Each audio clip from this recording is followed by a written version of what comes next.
That woman looks like a freak. Now at a place where I see Democrats talking about men in general and young men in particular, and I think of them as like Ben Shapiro towards Muslims. Every sitcom has the man rolling his eyes at his wife because she asked him to take on some childcare responsibility or clean the house or something. And now you're mad that women don't want to continue to be victims and are asserting themselves. You are essentially implying that high school boys are a protected class, and I cannot, under any regard, see them in that way. It's amazing. All right. So that's just a little bit of a taste of what we have coming. Hello, everybody, and welcome to Honey Badger Radio. My name is Brian. I'm here with Allison. This is Maintaining Frame number 193. Men are to blame for us blaming them. When women blame men for things, it's men's fault that women are put in the position of having to. That's emotional labor. Them. It is, in fact, emotional labor, yes. And we're going to be looking at a video it's a channel. It's called the Bad Faith Podcast. The host is Brianna Joy Gray. And Brianna Joy Gray is an American political commentator, lawyer, political consultant. She used to write for The Intercept. She was part of the Bernie Sanders campaign, and a lot of other things. Very, very much like a, involved, not a small presence in the journalism space. And she has on a couple of guests, one of which is Ella Davey, who is a recent high school graduate. That's the woman at the bottom there. And canvasser for Zoran Mamdani, the recently elected mayor of New York City. And the gentleman is Ryan Grimm. He's a journalist formerly with The Intercept, currently with Dropsite News, and he co-hosts Breaking Points. And the conversation they're having is largely about the male loneliness epidemic. I don't know why I'm putting it in quotes because it's totally like a real problem. But the way that, we'll just let them figure out how they're talking about it. I think that this was sent to me on X. So shout out to, I'm going to find the name, Morgan Balanasser, who sent it to me and said, hi, Brian, at Bad Faith Pod, just had a debate in male loneliness. They didn't really represent the pro-men's side at all. They had someone, that's the man, but he doesn't really know the issues very well. I don't know if you, Alan and Allison, want to cover it. And I thought nothing of it, and then I watched like the first 30 seconds, a little bit more than this, and I was like, wow. We got to talk about it because, I found it interesting. And because we're looking at a high school girl, the one at the bottom. She supposedly like represents the youth. She's apparently she has a nickname, or she's part of like a group called Hot Girls for Mamdani, or she is the hot girl for Mamdani. I'm not sure which of those it is. And so she's sort of like a representative of this kind of political movement of her age group, of the Zoomers, or even the Alphas at this point. And she's talking with these two adults, and the adults, Brianna Joy might be worse than the high school girl. I can at least say, oh, she's naive, but like she's a voter, so she has political sway. She can affect the people in her life, and they're having a conversation about men. And I won't spoil it, but we'll see how much empathy they have. But before we get into that, I guess I'll let Allison do the things. I have so many things to say, but I will first tell you all, if you have something to say, then you can send that through feedthebadger.com/just the tip. It's the very best way for you to send us a tip and a comment if you wish, because you don't have to send your comment through YouTube's comment enhancement system, and we get whatever benefit of the full benefit of the funds, because YouTube doesn't take its gigantic bite. So YouTube will take a bite out of your comment. YouTube will take a bite out of your tip. So if you want to avoid that, go to feedthebadger.com/just the tip. And if you want to support the show for the month, we do have our monthly fundraiser live now, and we have about 10 days left, 9 days left.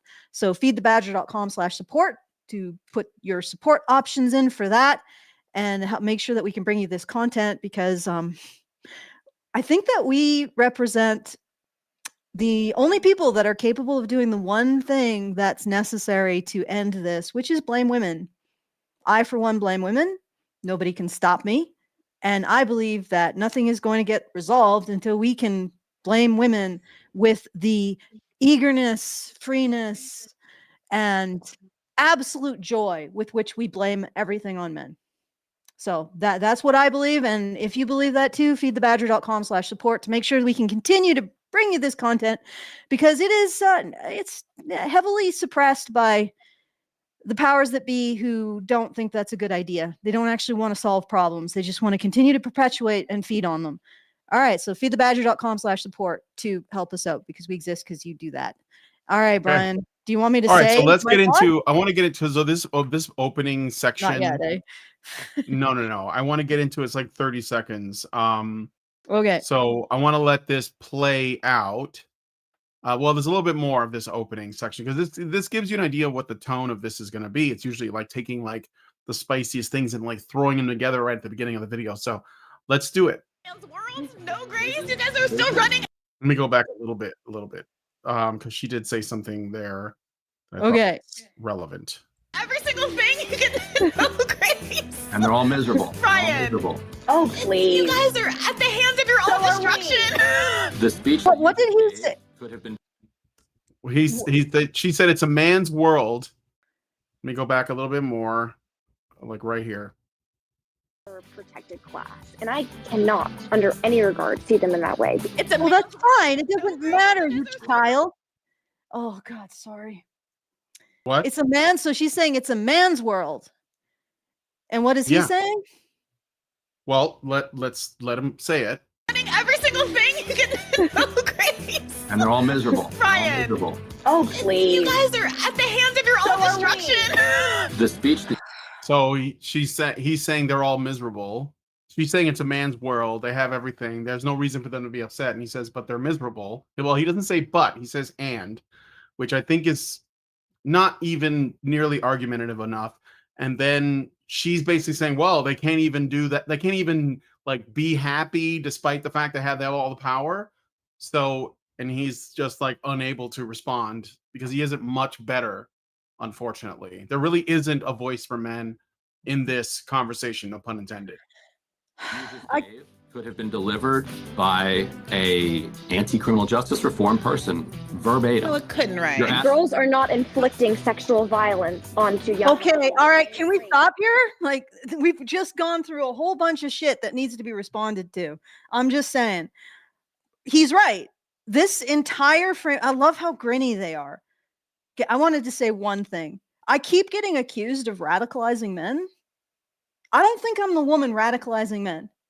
I think women grinning, you know, like they're playing pocket pool while talking about the misery of men is radicalizing men. Them saying things like, well, they deserve it because they did it to themselves. The bootstrapping rhetoric, that's radicalizing men. The fact that they can see these women who are a majority of the electorate and not just vote in their own interests, but a vote against the interests of the other half of the electorate, which is men, and do so with absolute glee and complete assurance that they're doing the right thing, that they're inflicting this harm on men because they deserve it. I mean, in any other world, like if you had half the electorate gleefully saying, oh yeah, we're going to make it worse for the other half, would you blame the other half for thinking about maybe they should be disenfranchised? Because I don't think that I've ever heard men really act so gleeful about anything facing women. I mean, certainly not to this degree.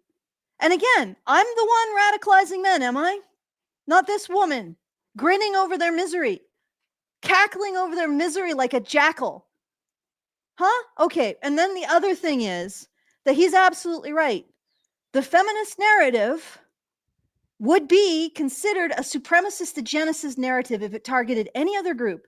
And their only alibi for why it's justified when they're targeting men is their whole elaborate conspiracy theory about patriarchy, which, if you judge it on the facts and you judge it on logic and empirical rigor, falls apart like a tissue paper in a freaking tsunami. Okay, it's just, it evaporates instantly in the face of any kind of empirical rigor. So their framework for why it's justified to be bigoted towards men is false. It is so false. It is the most false thing we have ever asserted as a species. Its falsity is going to carve itself into the archaeological record. It is so false.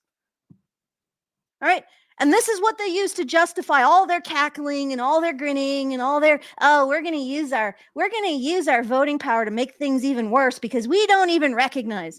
And even though we say that men have constructed a society that benefits them, and all the evidence that men are actually don't, the buffet of society, all the good things of society, men are not actually grabbing them all for themselves. They're leaving them for women, right? And in fact, they are disproportionately represented in the sacrifices to create the buffet of society, right? All of the evidence of that is just patriarchy backfiring and men doing it to themselves, not counter evidence for their own assertions.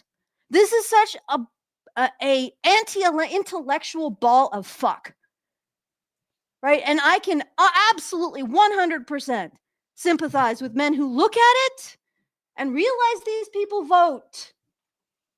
And they vote for issues that affect men. And they're categorically incapable of recognizing or accepting that those issues might harm men and saying, I don't want to be part of this society unless these people smarten the hell up or lose their vote. I can 100% sympathize with that. Okay. Yep. Oh, I think actually, now that you mention it, I think that what these people vote for is not just something that will affect men directly, but it is essentially something that men in general are all going to have to build underwrite. or be a part of the structure of whatever it is they vote for, whatever it is. If they want free housing, if they want medicine, if they want food, SNAP benefits, fucking whatever it is, it's men that's going to do the bulk, the overwhelming majority of the labor that is involved in giving this to these people. Yes, 100%.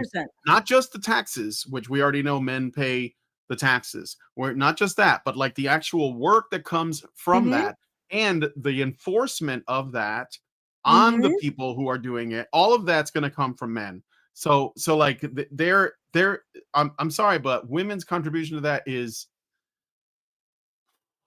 it's negligible, and it's decreasing because the women who support the system most are married, and that number of women's decreasing, right? So basically, when you look at this in terms of civil service, because these people are talking about the fact that the number of women or young women who want to get married is at an all-time low.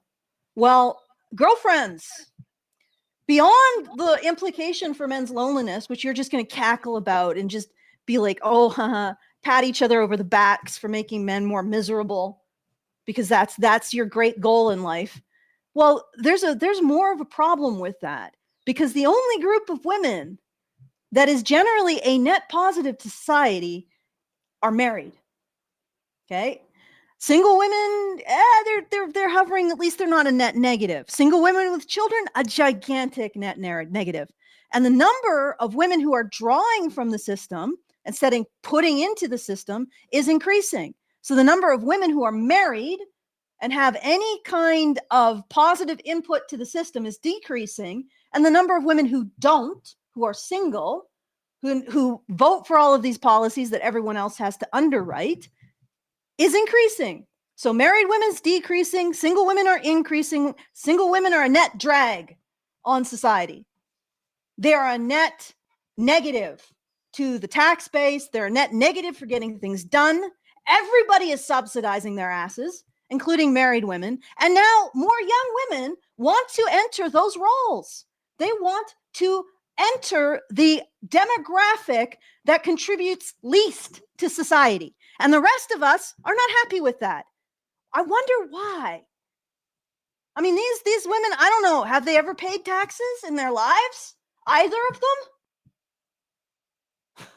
Probably on their Sephora bag, or they saw something get taken out of their paycheck. But when you but again, if you look at the big picture of like where most of that money is coming from, it's not women.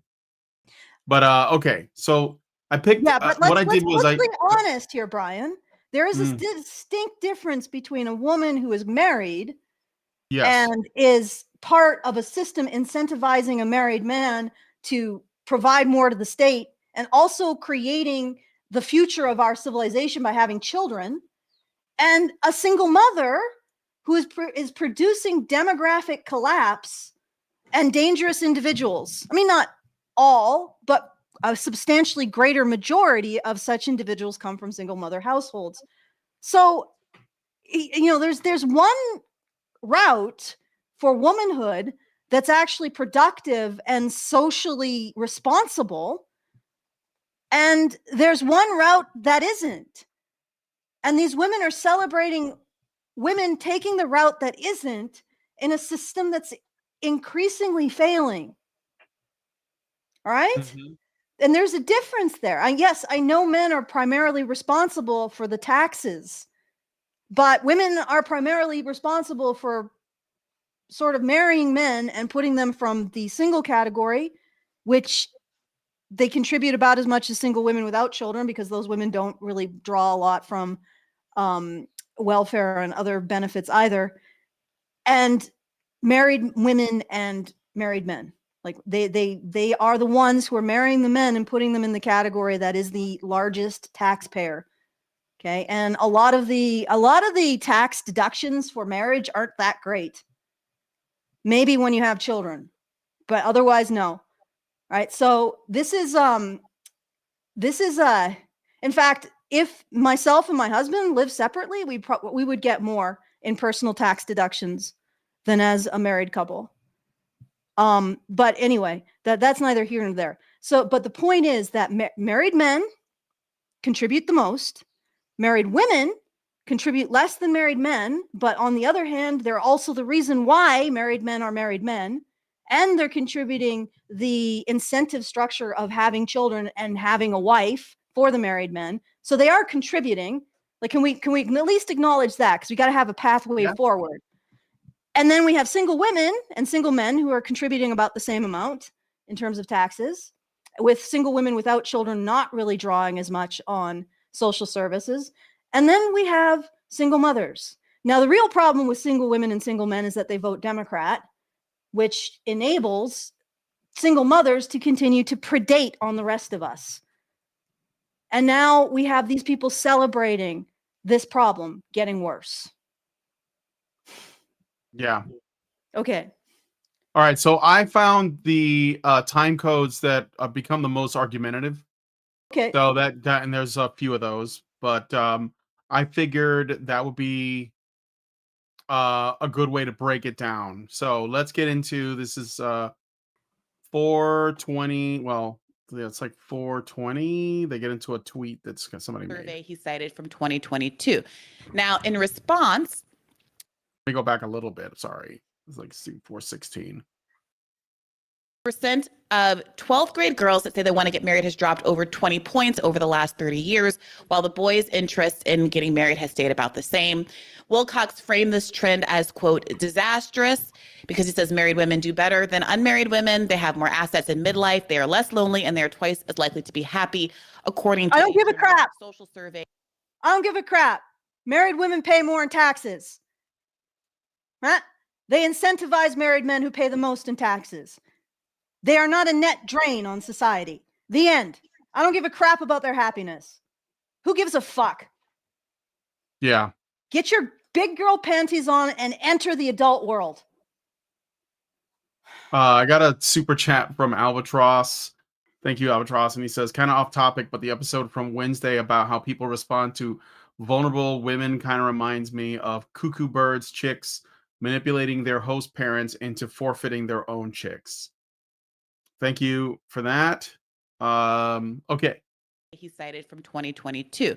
Now, in response, Jill Filipovich, who you might know as a sort of liberal columnist and kind of a frequent gadfly to the left, quoted Wilcox writing, quote, "Might be worth asking what it is about high school boys that girls don't find appealing. I have a feeling the list is long and informative." So they're talking about like what, that girls are not interested in boys according to some survey. And Suck it up. of course it's because of something that boys are doing. Yeah, suck it up. Yeah. You don't Like, get what are to boys suck not on doing the right? rest of Teenage society. boys. Like, yeah, the Suck it up. future. All right. At this point, Ryan Grimm jumps in saying, to Jill, there's no place for this kind of bigotry in decent society. No decent person on the left would ever dream of saying something that's hateful toward all girls, and it's not okay to say about boys. And at this point, Ella, who again is a recent high school graduate and closer to this than any of us involved so far, tweeted, "I graduated high school 6 months ago and can confidently tell you that a third of high school boys at maximum see girls/women as people." And she followed up with a specific example. Bullshit. A third. Only a third see women as people. Well, maybe you're not acting like people. Huh? You ever consider that? I mean, these Maybe are you're not- just like, who knows how reliable Yeah, this any is of all these studies irrelevant. are, so it's kind of stupid, but they're It isn't using a it to study, it's launch just into somebody's this conversation. Sorry, go ahead. It's just somebody's opinion. Like, this is Yeah. basically just somebody decided to beak off about this, and there's nothing behind it. Right? And the amount of teenage girls who blame everything on boys and invest in a narrative that would be considered bigotry if they targeted any other group of people is far higher than the reverse. How about we start right there? Mhm. Teenage girls' attitudes towards boys have declined. And maybe this isn't their fault because it's declined under an overwhelming narrative, highly visible, highly pushed narrative, an utterly false narrative that boys and men are to blame for victimizing girls. Right? So this whole thing is like, how many girls actually treat boys like human beings? You're going to say 1/3 of boys only treat women women and girls as human beings, as people? Well, how about the reverse? Right? How many of you treat boys, young men, as human beings rather than problems? Yep. Problems that need solving, right? Yeah, All right. problems So that need solving. yes. So there's a bit more of this because they're going to get in there. They're just sort of like setting up the conversation. So At her high school that we'll get into shortly. I want to start with you, Ella. What did you think when you saw how folks were reacting to the Jill Filipovich tweet, and what provoked you to want to get into the mix? I think that when we talk about young women not finding young men appealing, we're talking about the massive rightward shift, actually, that we've been witnessing among young men paired with. So remember this Ella girl, she's in high school. Or she's graduating, I'm not sure, but she's like very young. And she but she's politically active, like very politically active. And she is a Mamdani like organizer. So she was involved in organizing the campaign or helping with the campaign to get Zoran Mamdani elected mayor of New York City. So she's got a specific worldview, let's just say, and it's a very, very feminist, in fact, intersectional. So she's basically like saying, I have this worldview. I saw data that shows that boys are moving right. This is why they're unattractive because they don't have my politics.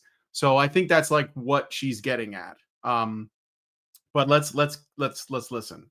The pre-existing dehumanization of women we already see throughout society, including within the left. And I often see critique or inquiry into the behavior of young men being characterized as bigotry, which kind Yes, it of is. Okay.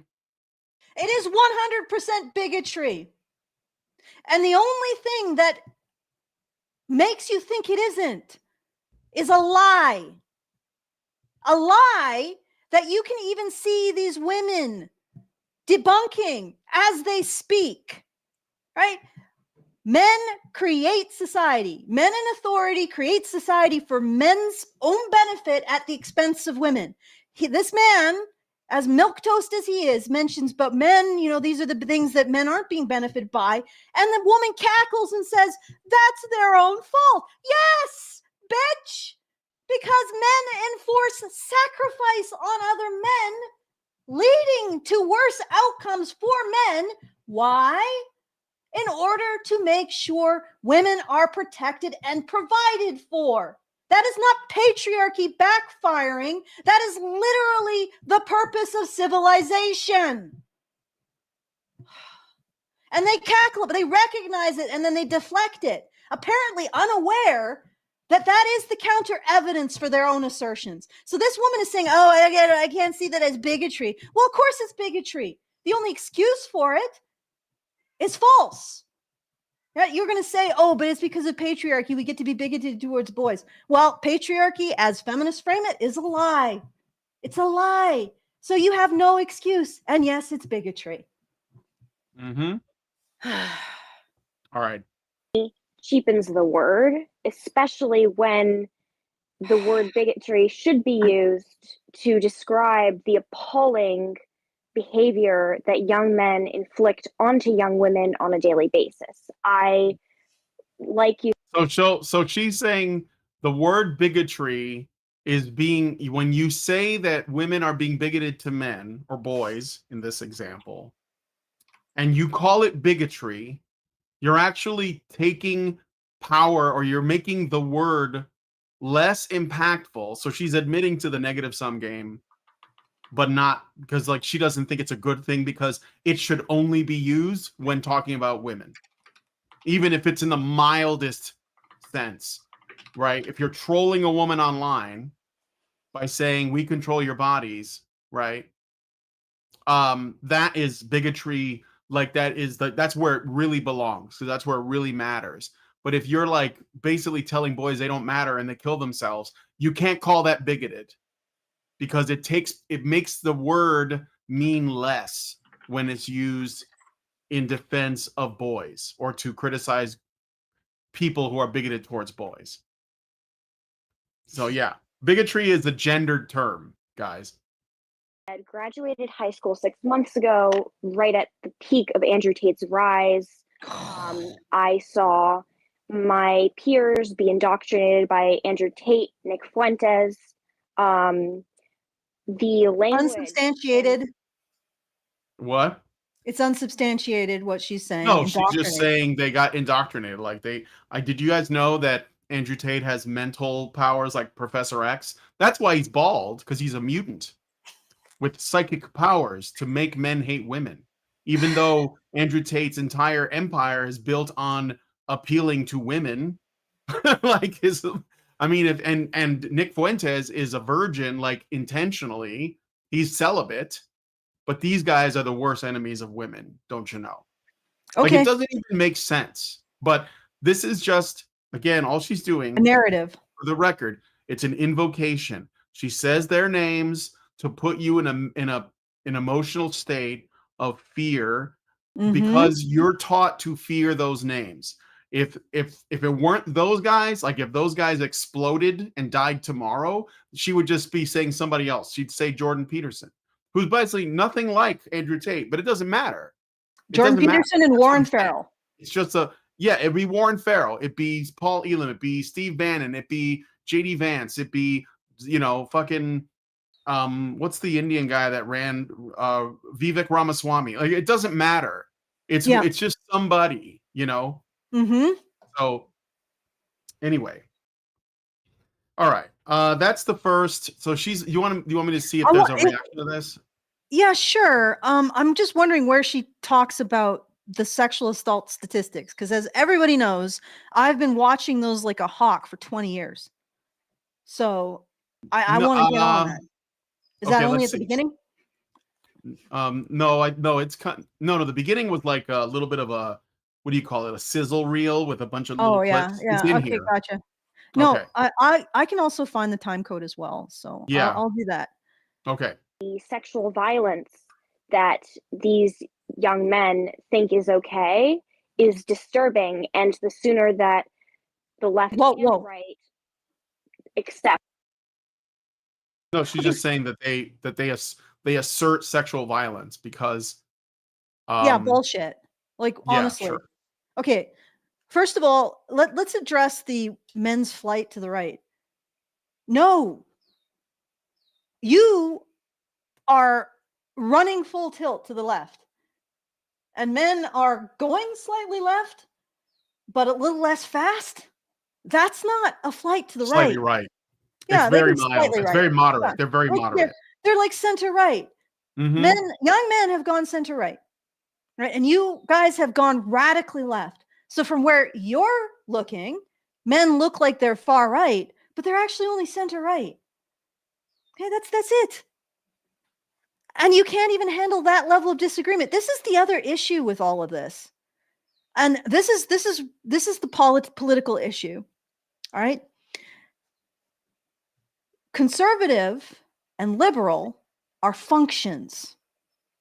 Women have turned them into political tribes. Okay?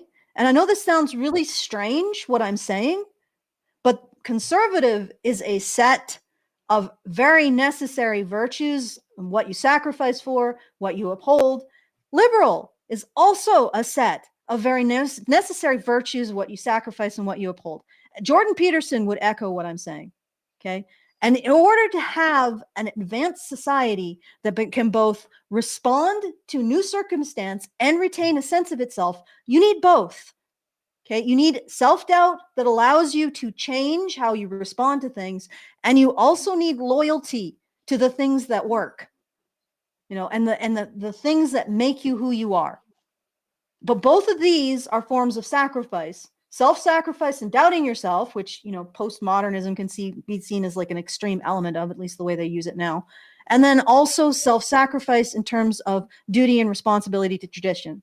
Right? These are the virtues of both. And you need both in a kind of synergistic thing going forward to have a society that is not stagnant and is not imploding.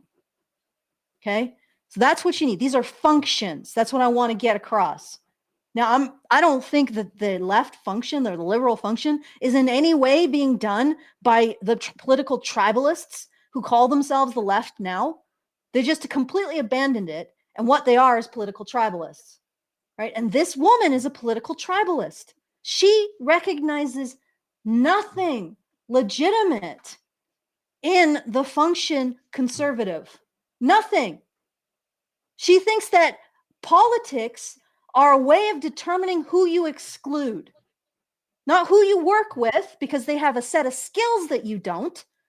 Like, people think that I'm conservative, but the reason why I think they do, and I don't have a problem with being called conservative, aside from the fact that it's not really the function that resonates with, is because I recognize the importance of the conservative position. I recognize the importance of what they say and how they think and the virtues that they espouse. And I get called conservative because of that, even though I also recognize the virtues of the liberal position and what they sacrifice and what they espouse, right? A true liberal position.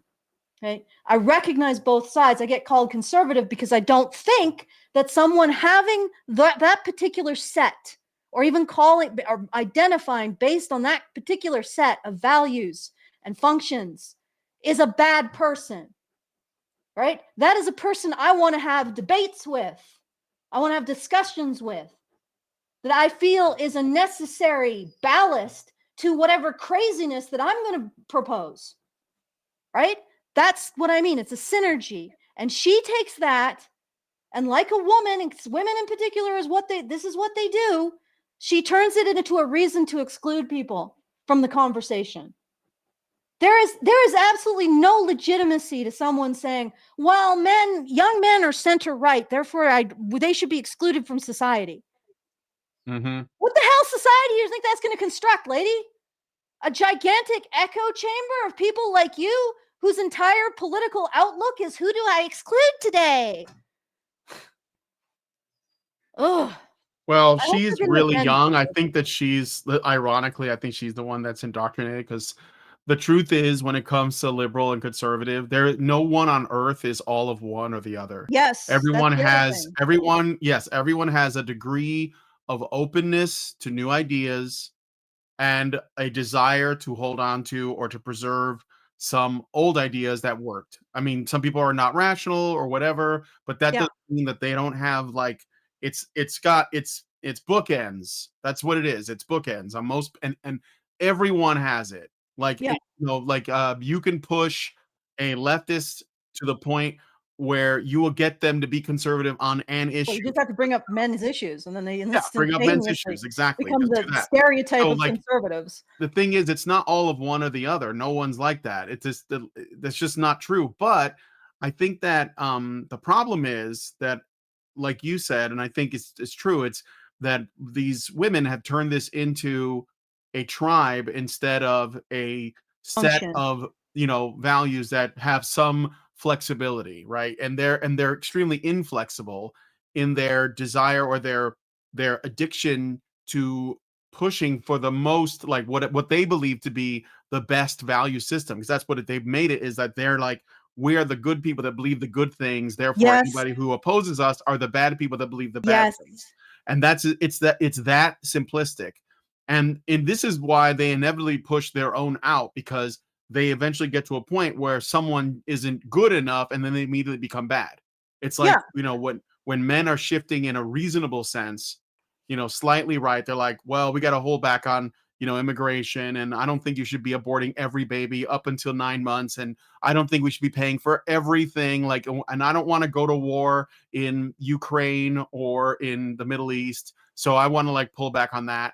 And women are like, what's wrong with you? Why are you oppressing us? Like, it doesn't even register that that's reasonable. They just see that as far right. And it's Mhm. I don't know. I think women have, a lot of them have drank the Kool-Aid, especially childless or single moms, but especially the childless women. I just saw, like, and it's not in this video, but there was a data point that came out and showed that it was, I think it was on Based Camp with Malcolm and Simone, and they saw that, like, single women, like young single women, were like the biggest pushers of these sort of like socialist, politicians, because they're not invested in the future. They see themselves as deserving of these things, like whatever the free stuff is, and they don't know what, like, the long term, there's nothing to draw from in terms of, like, wisdom, because they don't respect anybody else, especially people like men who might, like, know where this is going,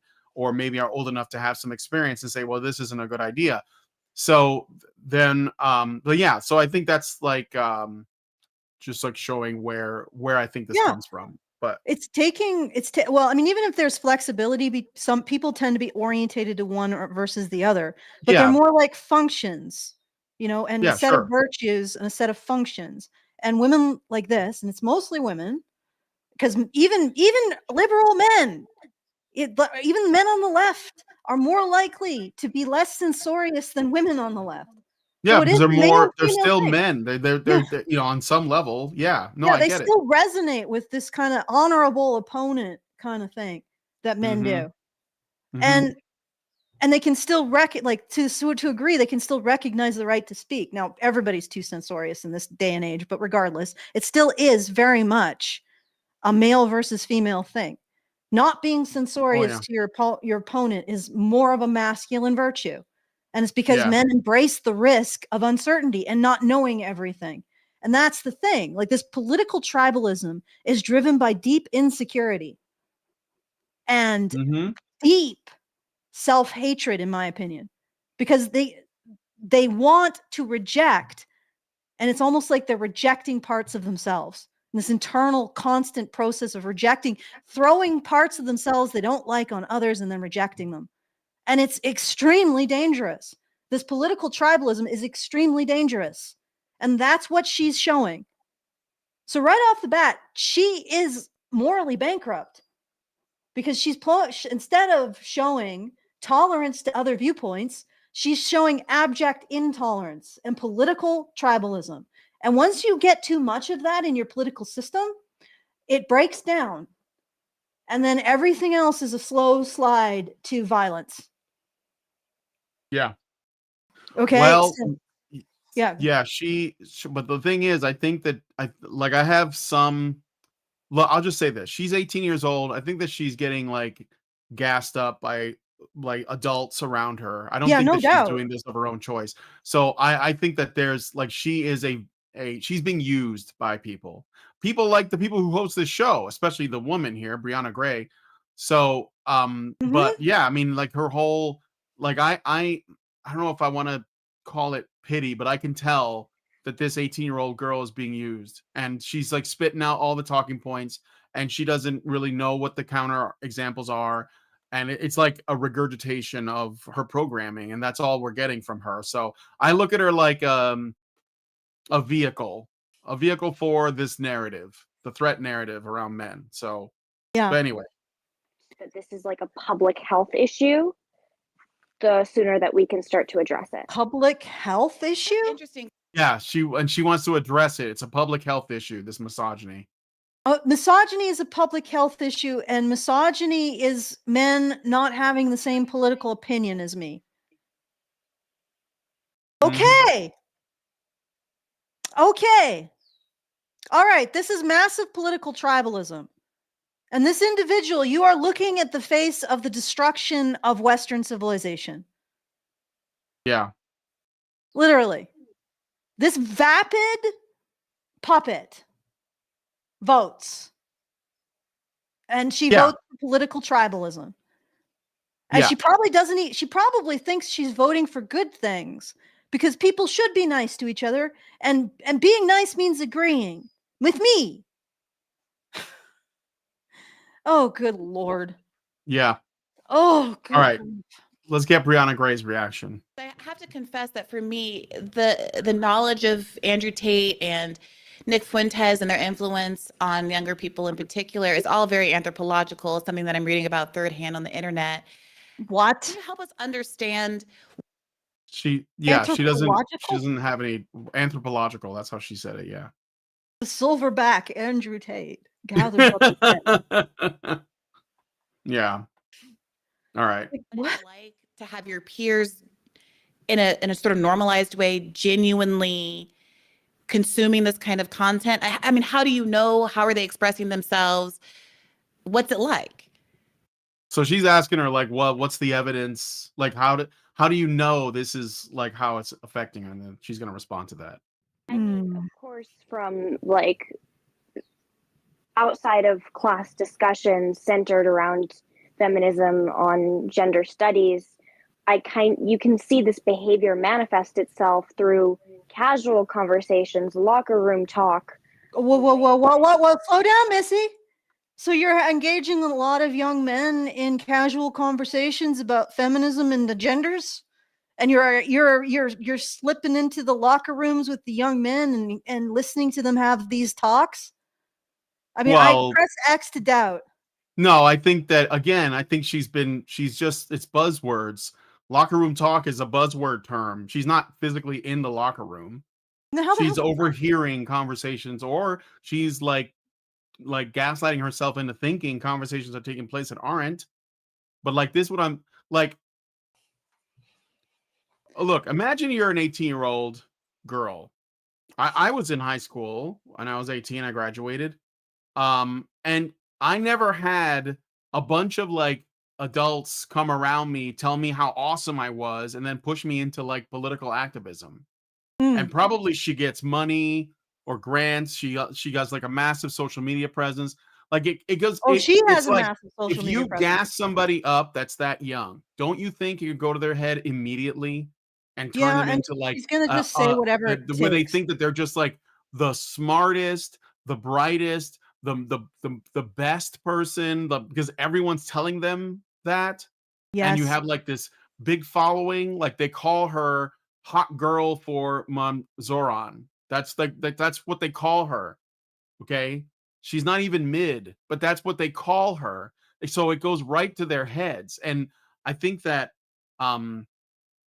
she is going to like get a status that is unearned, and then when she is put in front of cameras or sat down on a podcast, this one has about 200,000 subscribers, so not small.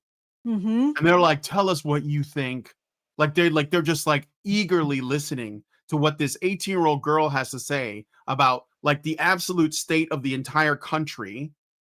She's going to like try to say something satisfying, and yeah, maybe some bullshit words are going to come out. But what I'm saying is this person is being used. Now, I'm not saying she's a victim, but I'm Mm-hmm. telling you, we have to look at her as an 18-year-old girl that's been put in this position. I'm not saying that it's not, I'm not calling her a victim, but I'm saying that the adults are the problem because Oh, they're yeah, no. creating people like this. Okay. Okay, fair enough. But she's 18. Now she gets to deal with people like me because I'm going to have opinions on what she's saying. Again, I'm not saying that we shouldn't look at. I'm not saying that we shouldn't treat her like an adult because she is legally an adult. I'm not saying that. I'm saying her ideas are not hers. That's what Yeah, I'm saying. no, You know what I'm obviously. saying? Her Yeah, ideas are obviously. not her own. She's not like if you like held her feet to the fire and you debated her, she would fall apart like a Jenga tower. Okay, because no, seriously, because No, I agree. she doesn't have arguments. She doesn't even rationalize them. She just says locker room talk, misogyny, sexism, Nick Fuentes, Andrew Tate. Yeah, like checking off a list. That's what she does. She's just saying what she's supposed to say, and they're Yeah. giving her this platform. You see what I'm Yeah, saying? and this is what I said at the Calgary Expo when I spoke to the women at the because this is what I saw. It was a repetition of the same talking points. It's just donning the ball gown of victimhood and sashaying her. How appropriate. She has a ball gown in the background. But yeah, just sashaying around in the ball gown of That was a victimhood. curtain. No, I think it's got some pleating, so I don't think that's a curtain. Yeah, maybe. Well, maybe it is. Well, who knows? Well, all right. This is what I'm saying is that we're not arguing with her. We're arguing with what it like this thing that informed her, this thing that told her what to say. Okay. Okay. So anyway, can we move on? Yeah. Men treat their girlfriends, the way they talk about them behind their backs, the way that young men socialize with each other. It's not only something that is like very political and politically focused for these young men, it's also now social. They're being socialized to not see. Okay, why? How is this different than it's ever been? Like feminism has accused men of men and boys of having masculine ideology for eternity.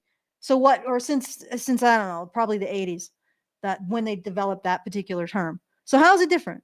I mean, I've always said that men are being inoculated in patriarchy. Specifically, feminism has said that masculine ideology is responsible for men using rape and beatings to uphold patriarchy. And they've been saying this since the 70s, at least.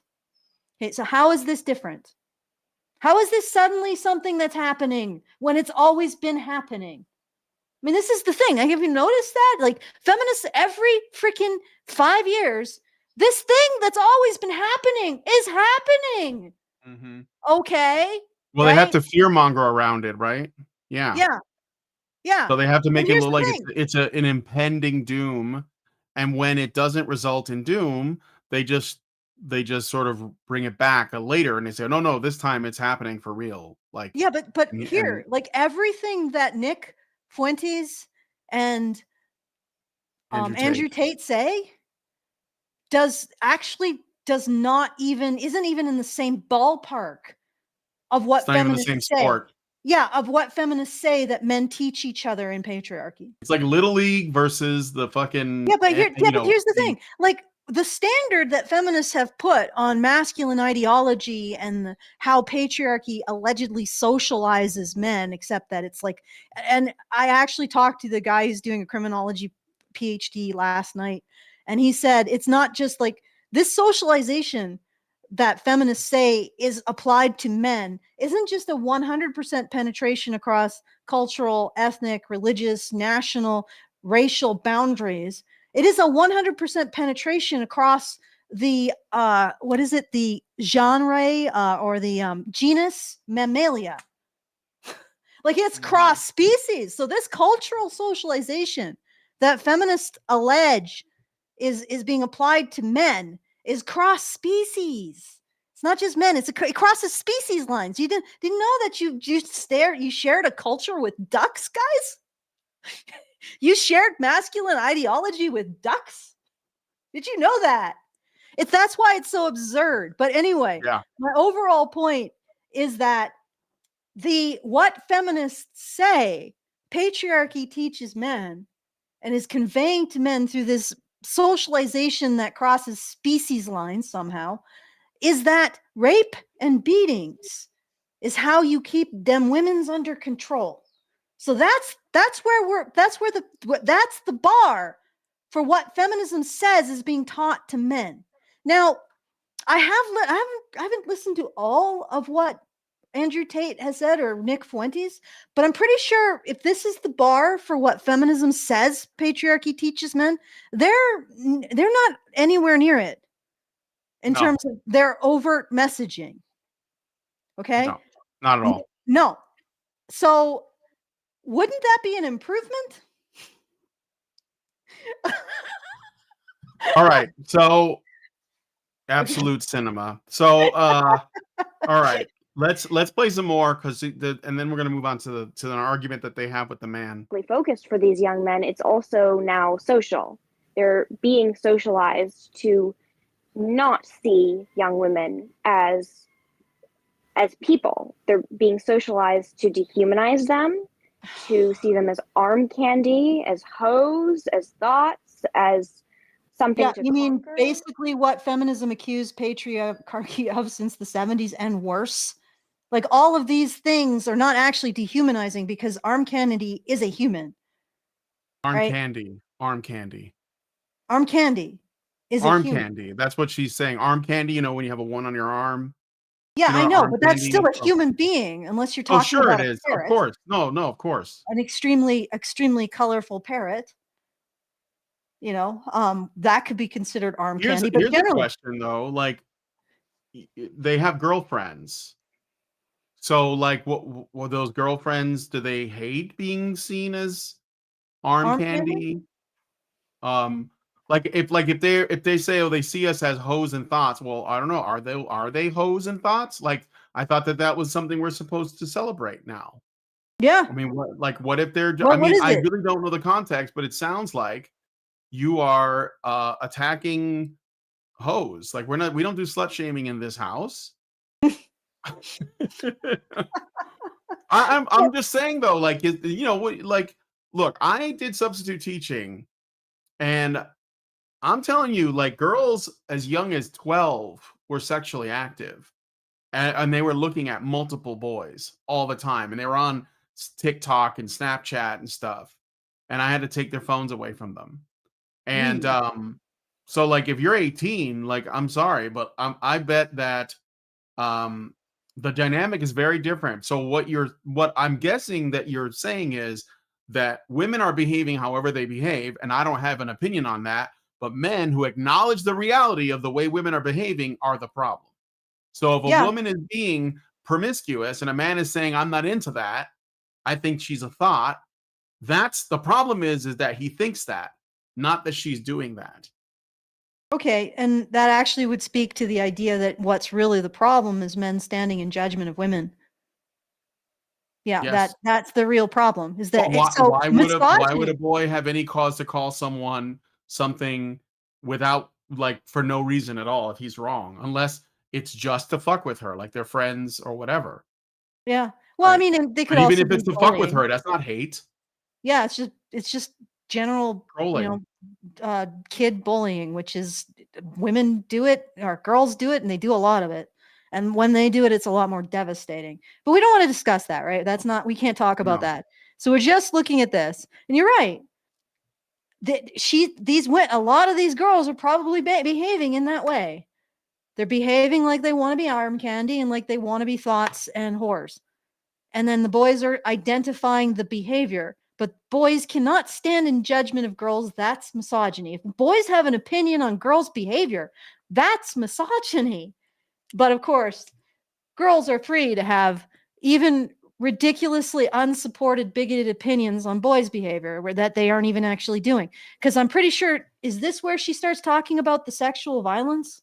Because I really want to get into that, because that I have actual statistics for. Everything else that we're talking about is just vague No, feelies.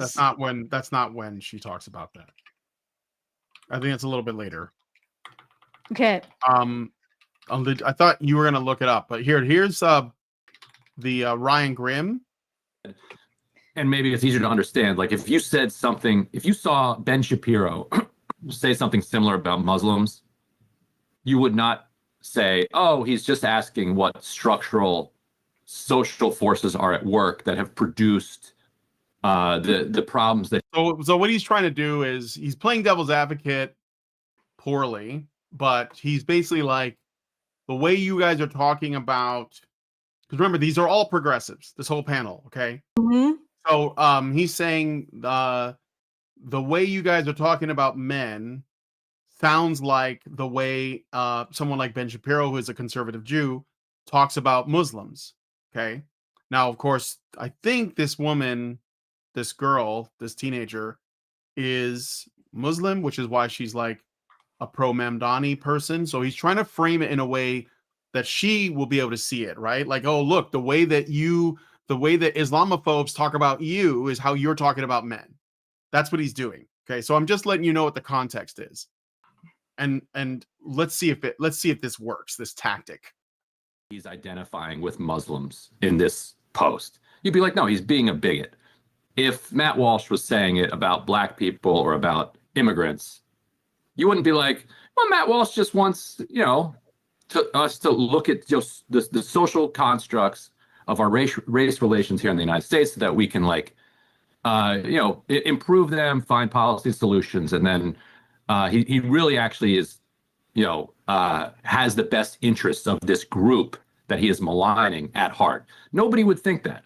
And so I'm now at a place where I see Democrats talking about men in general and young men in particular, and I think of them as like Ben Shapiro towards Muslims. Like that's where I am at this point. Look at Brianna Gray looking really like, oh, I can't believe you're doing this. Wow, that's you're trying edgy. to have men actually. as victims of bigotry. Like you're trying to claim that I could be bigoted to men, which is what he's trying to do. Yeah, it's we'll never be able to address this problem until we get rid of the narrative that men are uniquely to blame for society and creating society for their own benefit. We're never going to address this problem. no. And it's Richard Beer just going gave to us get a worse. super chat, but go ahead. I'm sorry. I did find the time codes for when she discusses sexual assault. Why don't we go through your time codes and we'll get into that, because I know that I will probably go at length. All right. Debunking all of the nonsense that she spews. Yeah. So. All right. Richard Beer gives us $5 and says, could we please have the Raven Moondragon response to this child? Okay. He's just hooked on that character. Okay, whatever. Anyway. And she's laughing. Feeling that? Like a lot of people are feeling that. And it's a problem. I think everything Ella said is correct, that the right-wing takeover of the manosphere, the right-wing socialization of it's men. not a right-wing take. Oh. Well, look, yeah, I know, Allison. It's just men saying that's enough. This is the thing. Literally, it's just men walking off the plantation. It's not even that. Can I just get this out before it escapes my brain? They've literally said the problem is men. Like that's literally what they've said on the political tribalist side. The problem is men. Masculinity is the problem. And then when men leave and are like, well, I'm tired of being seen as the problem, they say that's our opponents. And yeah, how they dare did that. they? Right. You did that. Like literally, if a man just says, I think I'm okay and I want to exist, you are part of the manosphere, you are part of the far right, and you are part of the problem. And if you just exist as a man, you're part of the problem. But if you're quizzling about it, if you constantly submit to feminism, then you can briefly feel moments of not being the problem. But like literally, they declare men the problem, and then they're surprised. Well, where do the men go? Why are they over there? And it's not even that the men are on the right. They're just not where they are. Like, Yeah, well, that's we've what caned right men is. It's constantly. not what Why they did are. they move over there where we can't cane them? Like, Yeah, that's why I don't call it the right. I call it the non-left. It's the these people. But I non-left, think yeah, that yeah, they non-tribalist. basically said we don't need you. You're useless. And they did this until men said, okay, we're going to leave. And they were like, wait, you're not supposed to do that. So like they didn't think that men were just going to just leave, which is what I mean by like leaving Yeah. the plantation. Like they didn't think they were just going to stop kowtowing, stop obeying, stop self-flagellating. They didn't think that was going to happen. They didn't Yep. even they just took it for granted to that degree, while also claiming they were ready to that men would do this at like they were going to be turn on them and oppress them and kill them and rape them and force them into breeding houses or whatever sick fantasies they have. And when men said basically what Carl said to Jess Phillips, I wouldn't even rape you, and then left, they're all butthurt now. So yeah. Anyway, but look, important to note that this is a political podcast, so they are talking in a political framework, which is probably part of the reason why they can't solve this problem. Yeah. Because they're like the entire beast that they live in from the ground up is anti-male. It just is by its nature. And this guy, he hasn't realized it yet, but he's like, we have to fix this, not because of for men's sake, not because men are committing suicide, not because nobody's getting married, but because I want the men voting too for us. So how do I get them voting for us? Which is the same mistake. You just can't get out of it. You are trapped. You're stuck because you can't solve the problem unless you fundamentally alter like where you guys are at with stuff.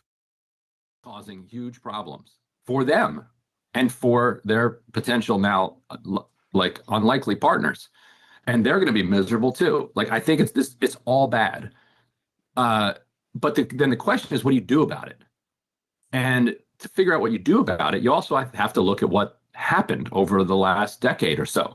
This is funny. He's literally in the party of we hate men, like literally in the party of we hate men. He's like, this is a problem that you hate men, and they're like, nope, this is the solution. Yeah. What are you talking about? No, I want to. This is where it gets good because he's trying to.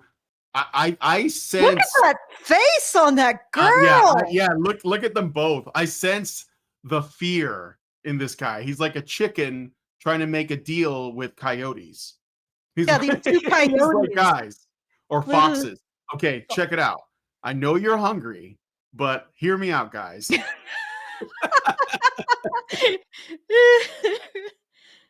Oh man, I eat birdseed. It's pretty good once you get used to it. No, but all right, let's listen to some more. Maybe you could take a thigh instead of the entire me.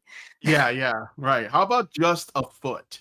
It's a engineered and organized campaign on the part of the right to organize men into these reactionary spaces and to take over spaces that were apolitical: sports, gambling, supplements, weightlifting. They didn't take over these. What the?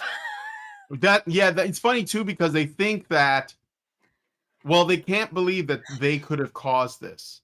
So it must be that our opponents did something, and the opponents literally did nothing. They're doing the same thing they've always done, and it just so happens that men are like, well, at least these people don't hate us. But we can stand in a room with them. We don't even like them very much, but we don't hate them either. And they're like, why don't you hate those people? You must be one of them. Yeah. Like literally, these are just things that interest men. And because this is the party of I hate men, things that interest men are potential vectors of evil into the world. Look at the women, just good Lord. They're not happy with this There's at a all. lot of grinding of teeth going on in this panel. Yep. How dare. Them and politicize them to the right. Like, so they effectively did that.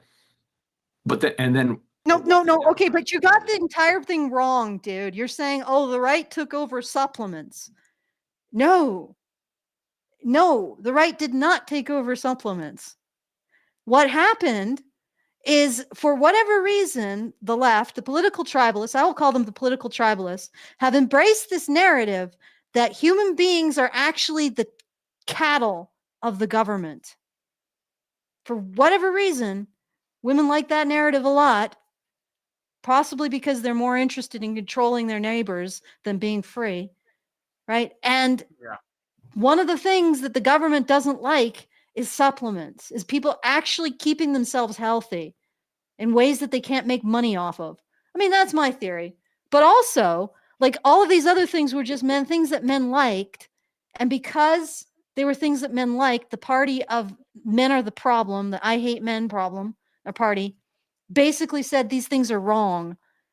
And completely, like, the right didn't take those over. You evicted them. Like, this is what's freaking hilarious. It's like, this is like a I don't know, a train full of lunatics, and they keep just unhitching a car, and then it rolls away from them, and they're like, "Why is the right taking that?" It's like, no, you just got rid of it. You're just throwing these things out. You're refusing to acknowledge that they're legitimate because men like them, and because they're no longer acceptable to you, and you've pushed them out. Now you call them the right. That's the entirety of their political behavior. Is something men like, so they're like, no, this is unacceptable because men like it. So we have to either control it or destroy it or do something, shame it, and it's not part of us, right? Because we're the I hate men party. So you push it out, and then it's outside of you, and you call it the right. Oh, yeah, for sure. Yeah. This guy's just like, why is this happening? Because either that or he's trying to, like, I think that he's doing it because he wants men in under this umbrella, voting for them because they want to be effective. But I also think that, because look, he's got a book in the background that's called The Squad. It's like literally the AOC book. So he's obviously like a fan of that. But I think he's also trying to be pragmatic in saying, look, we need men on our side. And maybe if I frame this as the right are taking our men away, how do we get them back? Maybe I'll get like somewhere with that. But of course, the women are like, why are they leaving us? They're not supposed to do that. They must be bad. They're not allowed. So, we don't have to get them back. They have to come back so we can. They have to come back because that would make, otherwise they're bad people. They're just they should come back so we can kick them out again. Yeah. And then when we kick them out, we'll call them far right. Like, this is the logic of the party of single women. They kicked out men, and because they kicked out men are now on the right. Yep. Okay. Trying to politicize them and pull them in their direction. Well, they had an entire political movement that you may be familiar with that was organized around all of us coming together and making the world a better place. And young men were a central part of the Bernie Sanders campaign in 2015 and 2016. And Democrats decided very explicitly, strategically, and deliberately to make the fact of young male support for Bernie Sanders a problem for Bernie Sanders. I remember covering this. Yeah. Yeah, this is pretty much it. This is ground zero for this, the party of I hate men. Yeah. Kicking men out, kicking actual, like, I know that socialism it doesn't work. It profoundly doesn't work, but you could consider it something like some kind of principle. And they kicked them out because those men were holding to a principle instead of just realizing that they were there to submit to women. Yeah. All right, let me see if I can find where they start arguing a little bit more. Let's see. So yeah, because he goes into like Bernie Sanders and then like Hillary Clinton. I don't really care about that stuff. Um let's see. Don't see, look at how angry these toxic men are. I'm reading some of the transcript. Then in 2020, it's still up for grabs. And Joe Rogan, even with Barry Weiss on his podcast, says he's going to vote for Bernie Sanders because of all the things that Sanders says he's going to do. Yeah, Joe Rogan did say that. Oh,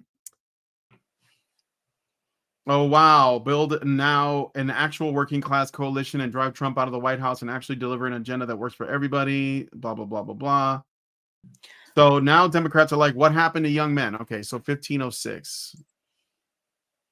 Well, didn't they say something about Joe Rogan being we need the left Joe Rogan? It was like, yeah, he was the left Joe Joe Rogan. Rogan was the Joe Rogan of the left. Well, he's always been kind of a centrist, like but wishy-washy guy, because he's like pro guns, and if he has a good interview with someone, he'll just like, you know, advocate for them to be president. But yeah, he's like not easy to pin down in terms of what he believes. Okay. But he was the closest thing to that, yes, and they excluded him. Yeah, and then they pushed him out, and then they said he's on the right. You see what I'm saying? Yeah, I know. Yeah. Basically, I don't think all his the views have right and the changed left much. is are they part of the tribe and are they not? That's it. And they're constantly pushing people out of the tribe. So it looks like the right is consuming the world to them. But it really is just a function of them constantly pushing people out of the tribe. This is what happens when unchecked femininity hits politics. Yeah, for Like sure. completely 100%. unaccountable, nobody femininity hits 100%. politics. Yep. Okay. Audience against Democrats. And so now Democrats are like, what happened to young men? Why don't they like us? So both things happened. There was a push and a pull.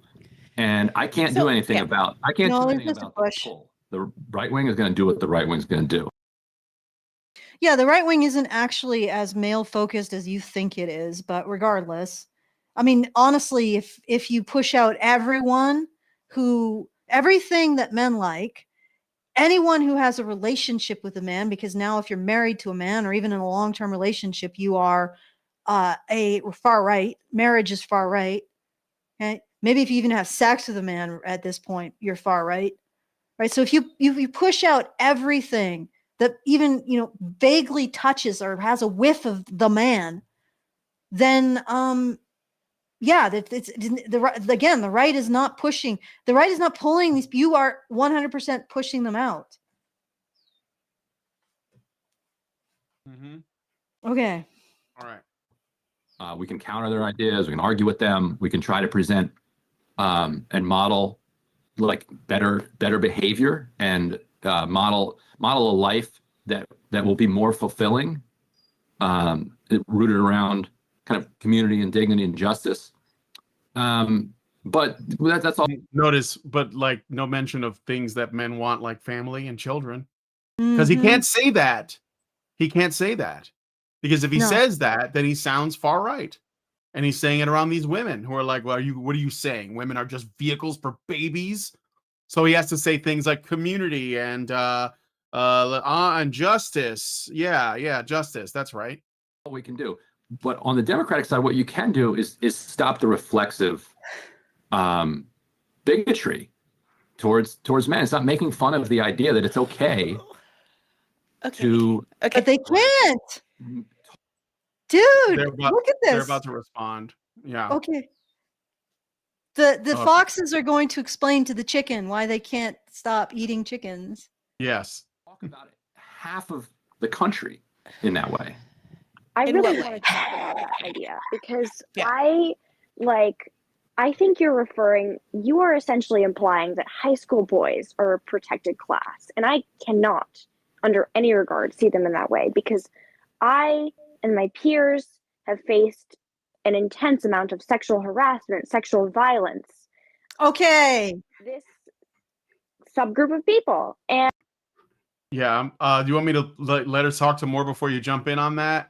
I don't think she's going to use any stats. She's just going to say it happened, like she's just asserting things. Oh God, I'm gonna tear her. Let me finish. Let's pieces. finish her thing. Okay. it's to imply that calling this group out, this group of young men out for their bigotry is in itself. Oh, she's really going for the bug-eyed filter, isn't she? A little reprehensible to me. Okay. So No. You are full of shit.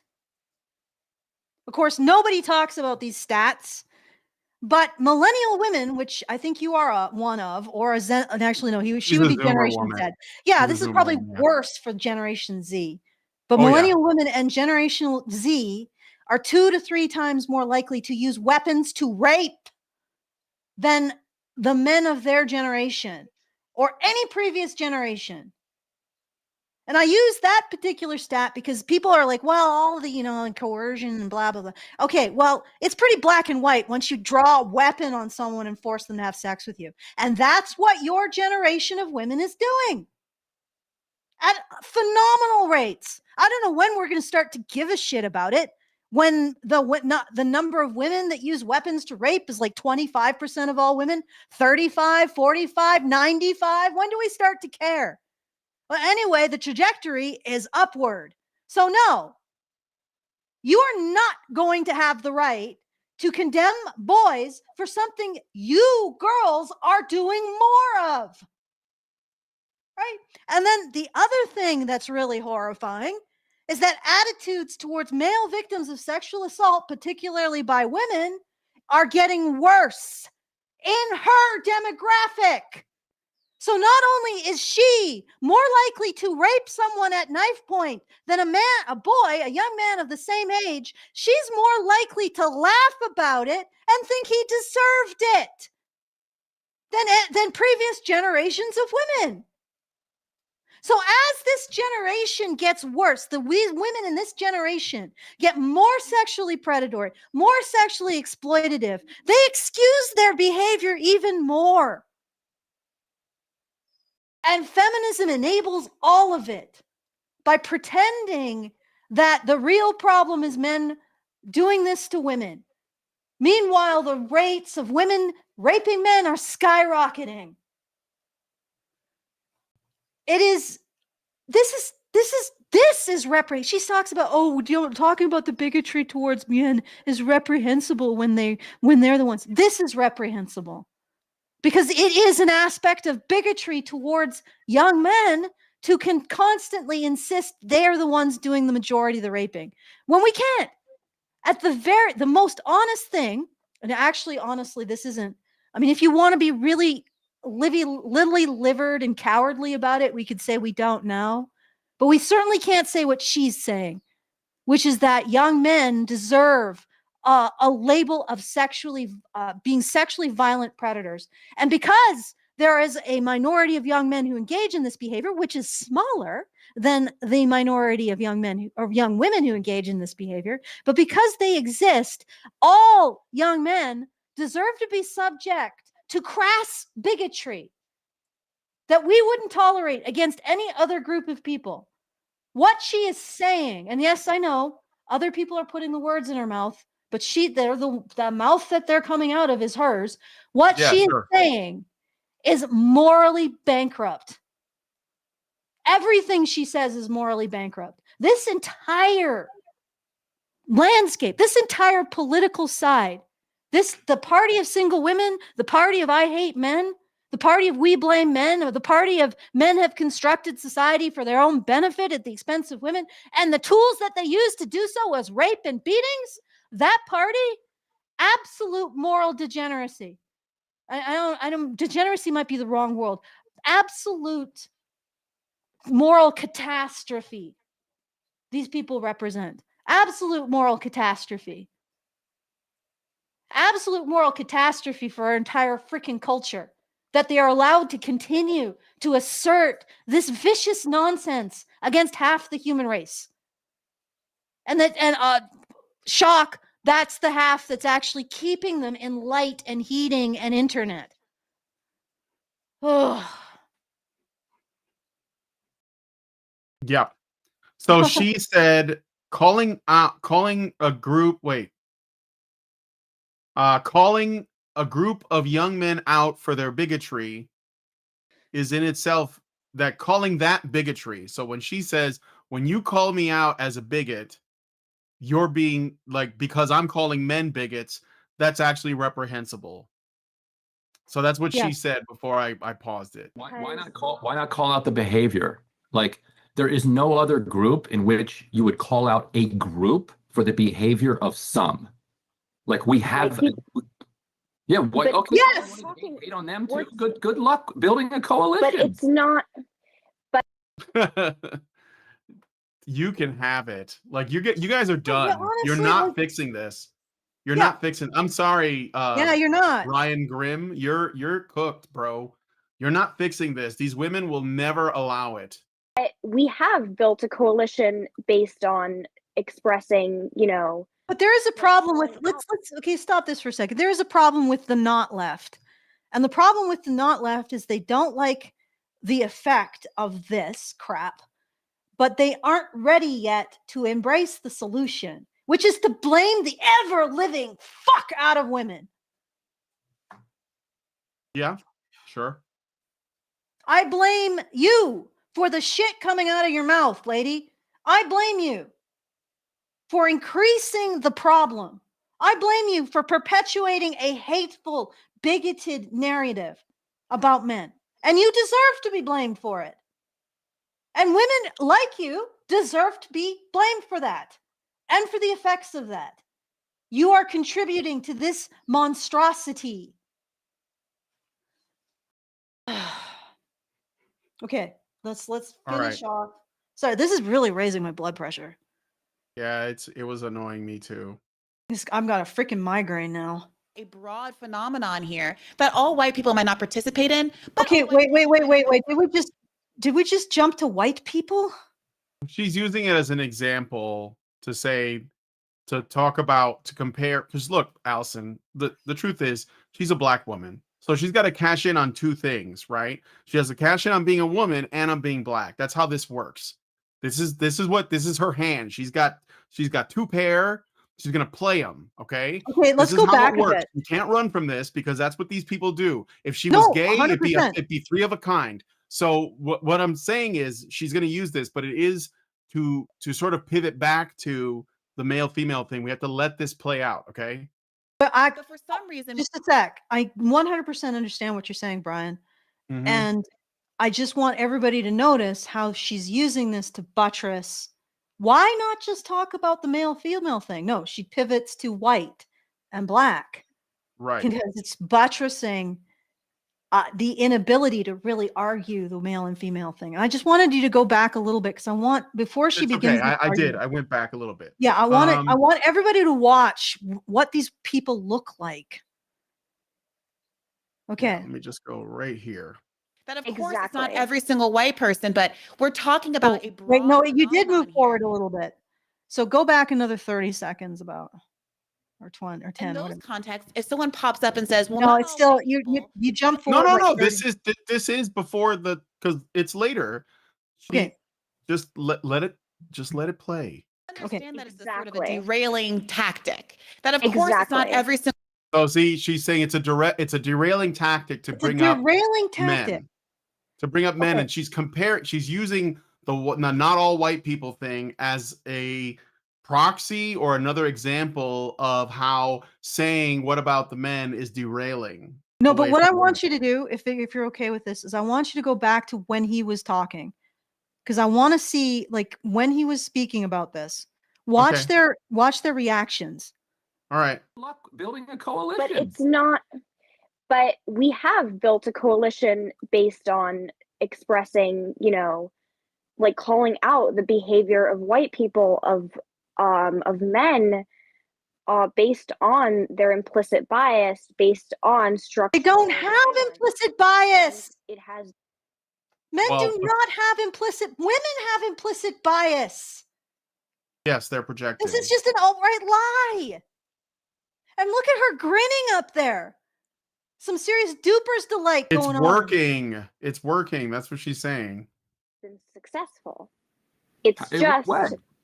In what way? Yeah, well, Ryan, I think Ella is right. I think that part of what caused me to bristle. So, wait. So it's working. All right, men are leaving, but it's working. So what is making men leave the point? Because that's what's working here, lady. Well, no. Oh, we're here to I talk think about that- why men are leaving the Democratic Party. And he's like, well, because you're hateful towards men. And she's like, but we've built plenty of coalitions with men engaging in hatred towards men. But why are men leaving then? Like, Yeah. Well, that's the it's thing, though. succeeding. To her, the coalition is just about like maintaining purity. Yeah. And the purity, which is a never-ending journey, by the way.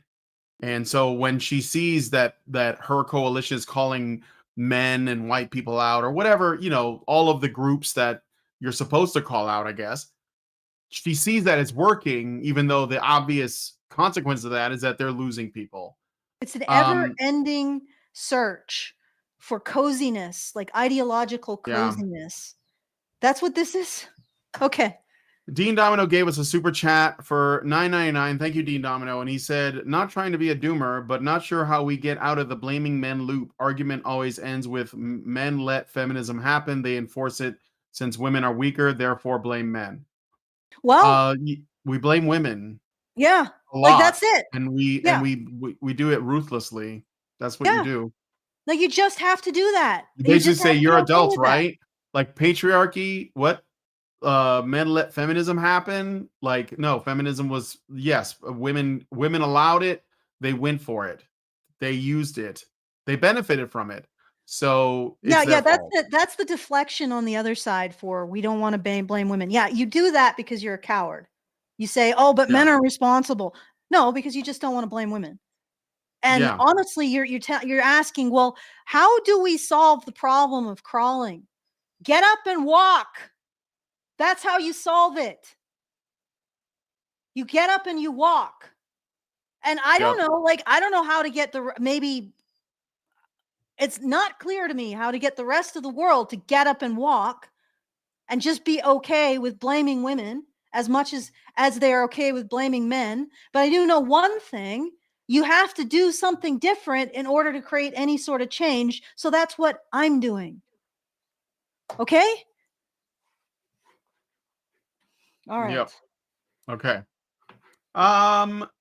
Anyway, I don't think we need this time code anymore because they go into pivots draws the same analogy, like, not all men is like saying not all white people or whatever. So we'll go to let's see, the criminal justice reform analogy.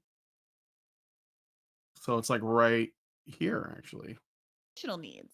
And as you know, I've spent a lot of my career covering criminal justice system and criminal justice reform. Yeah. The speech that you just gave could have been delivered by a, what would you call it? Anti-criminal justice reform person. Okay, no, he could be delivered by a bigot against any other group. So essentially what you did is you mentioned, well, you're blaming men for the behavior of a criminal minority. And of course, that is the behavior of any bigot towards any group. They identify some subset of that group that does something that they don't like, and they say the entire group is responsible for it. That's what feminism does to men. She pivoted to white people, although I'm not exactly sure what exactly specifically white people are doing to black people, because we're not talking about crime. Yeah, so she uses that to be like, oh, well, white people are all responsible for white privilege. So men are all responsible for male privilege. That's why we are going to smear them with the same brush as criminals. Let me go back a little bit for some backup context, because there was something that the speech that he's saying that he refers to is here, I think. One of this is like I saw several versions of this tweet in response to this controversy where people said like, why was this statistic? Why was one group, one gender liking marriage more than the other gender not a quote unquote crisis? And when it was women wanting marriage, more than men? Why is it just? Well, it was because we constantly got on men's cases being shallow for not wanting marriage as much as women. You didn't notice that? I seem to recall that. In fact, that was a big argument for men's objectification of women. Always been a thing. We've always shamed men for not getting married. Well, during the Great Depression, they actively discriminated against bachelors who didn't have a wife for jobs. And that's been consistent throughout all of human history. Yes, there's been significant discrimination against bachelors, and it's worse than the discrimination against spinsters. Because bachelors, being a bachelor could get you killed because people would exclude you from the ability to maintain yourself financially because you didn't have a wife, especially in difficult times. But a spinster was expected to be taken care of by her family. Right? So yes, the stigma against bachelorhood has always been high and extremely aggressive. It's just we've never pointed it out because we don't see men in terms of being victims of social pressures. All right. Right. There's another genre that says, look, for years, it has been a meme. It has been a trope of television that marriage sucks, women are a ball and chain, marriage is punishment for a man. Here's me referencing pop culture things. This is real life. Sitcom has them, a man rolling his eyes at his wife because she asks him to take on some childcare responsibility. That's insulting the man. Yeah, that's insulting the man. It's literally what feminists say men do, and then they depict what feminists say men do, and she's like, I can't believe that they do that. It's almost like the entertainment industry is on your side, and they're just affirming this stuff with their content. Yeah. Like, they're literally not something that men generally like. And now you're mad that women don't want to continue to be victims and are asserting themselves. How is this? Continue to be victims of what? Marriage? She's saying that victims of I guess of marriage. Yeah. 31. I'll just read it. It's funny because I'm pretty sure that, and now you're mad that women don't want to continue to be victims and are asserting themselves. How is this not how it's taken? How is this not akin to asking the victim of an assault or a victim of racism or a victim of all the social asymmetries that we know to suddenly subordinate their own, fight for equality, and desire to escape Well, I'll play the rest of it. Asking the victim of an assault or a victim of racism or a victim of all of the social asymmetries that we know to suddenly subordinate their own fight for equality and desire to escape victimhood. Literally, marriage is victimhood for women. Like it is victimizing women, guys. There's no recovery. There's no recovery from that she's saying that women fought for anything that men didn't give them. Just the idea that they were like, we fought for this. Did you though? Or did you just ask and then men said okay? Yeah, well, like men always do. Like literally, men always do. This is like, the did you history really of the fight human them? race. Like, did you fight them, or did you just complain and whine, and the men were like, okay, fine? Yeah, but that's really like the history. Like, this is not unusual. And yes, you're right. And within their own framework, because they propose that men use rape and domestic violence. And I asked Perplexity, okay, and I do ask AI. I said, if feminist framework was true, that men use rape and domestic violence, and don't affirm me, keep your answer neutral, don't just be sycophantic, would feminism have ever worked if men use rape and domestic criminal actions and violence to suppress women? No, it wouldn't. So if you actually agree with their framework, their result would never have. I asked for the probability, and it's like almost zero, the probability that a society in which men genuinely used violence, consciously, freely, and with intent to subordinate women, used rape and domestic, they would never concede. They wouldn't feel the need to concede to women at all. And no, the history of the civil rights movement is not a counterexample to that, because Black people didn't appeal to the white people that were oppressing them. They appealed to the white people with a completely different culture of the North, with a completely different economic model, right? That's how it worked. No one in the history of humanity has appealed directly to their oppressors for succor, for to get rid of their oppression. That doesn't happen. Okay? So it's an absolutely ridiculous framework, and you're absolutely right, Brian.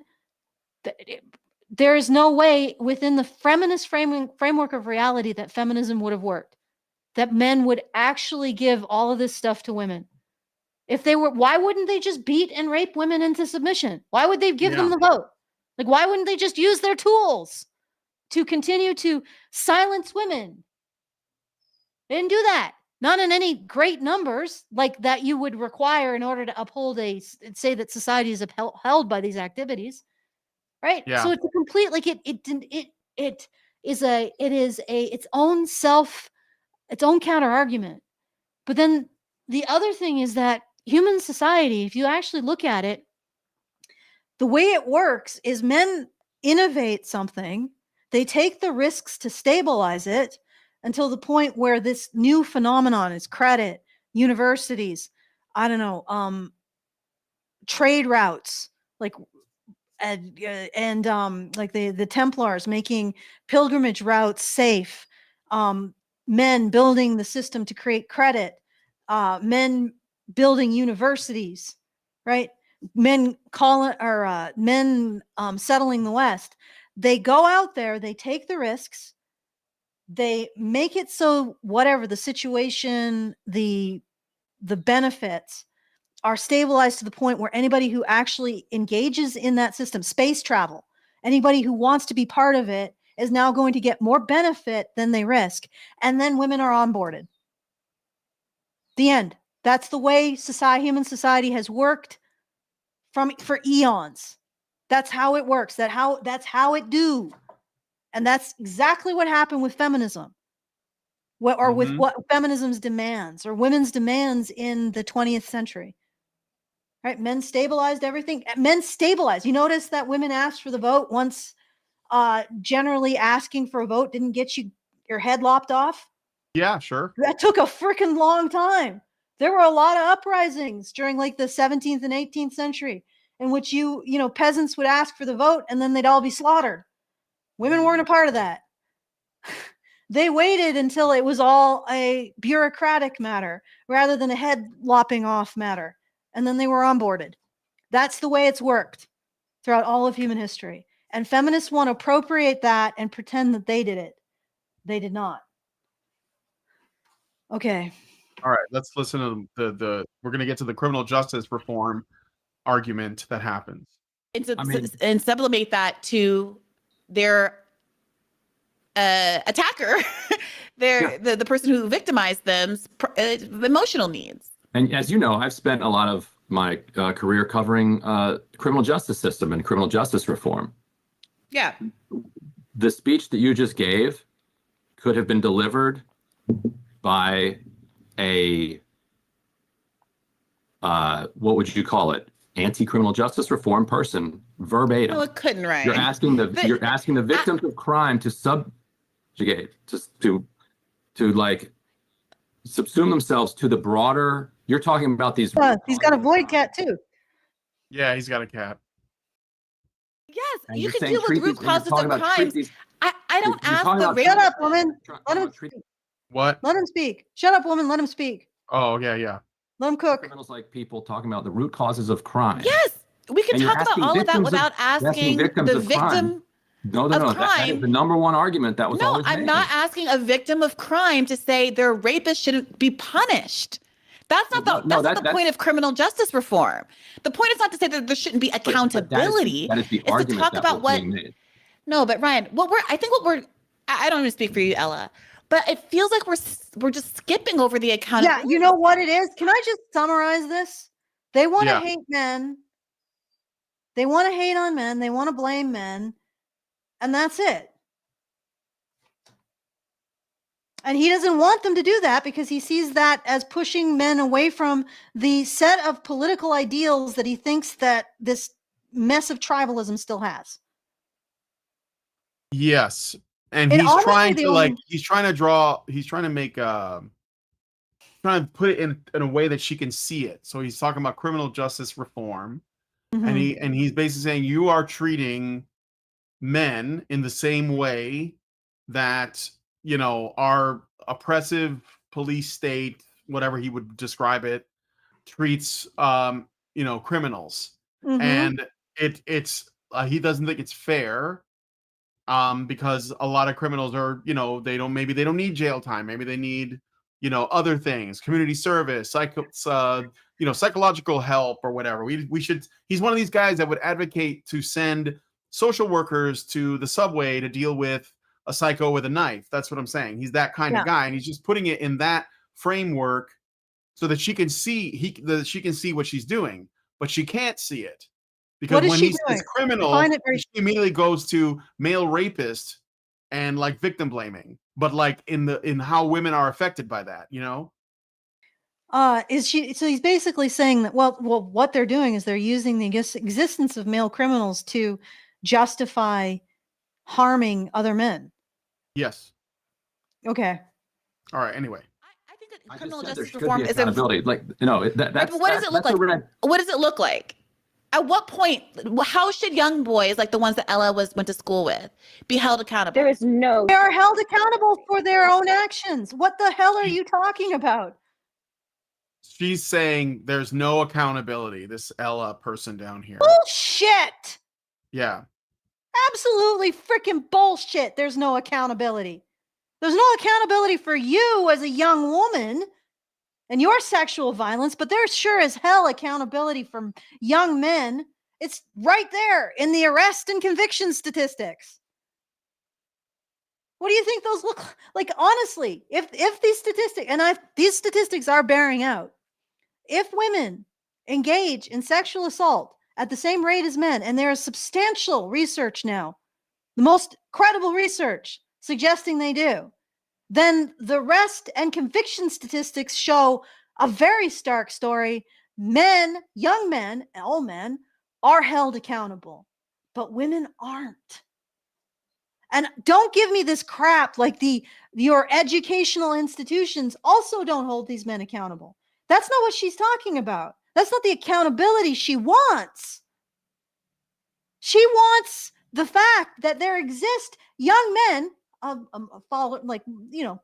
they're not the largest percentage because her group is the largest percentage of violent rapists, but there Yeah. exist some young men who engage in that, and she wants the existence of them to justify group punishment of all young men. That's what she considers men taking responsibility. These people are sick. Mm-hmm. And if you speak out against that, you are a misogynist. All right, let's listen to some more. We're almost at the end of this time code. Burning hatred. Zero. Mm-hmm. This is burning hatred. This is a cesspit of burning hatred. Yeah.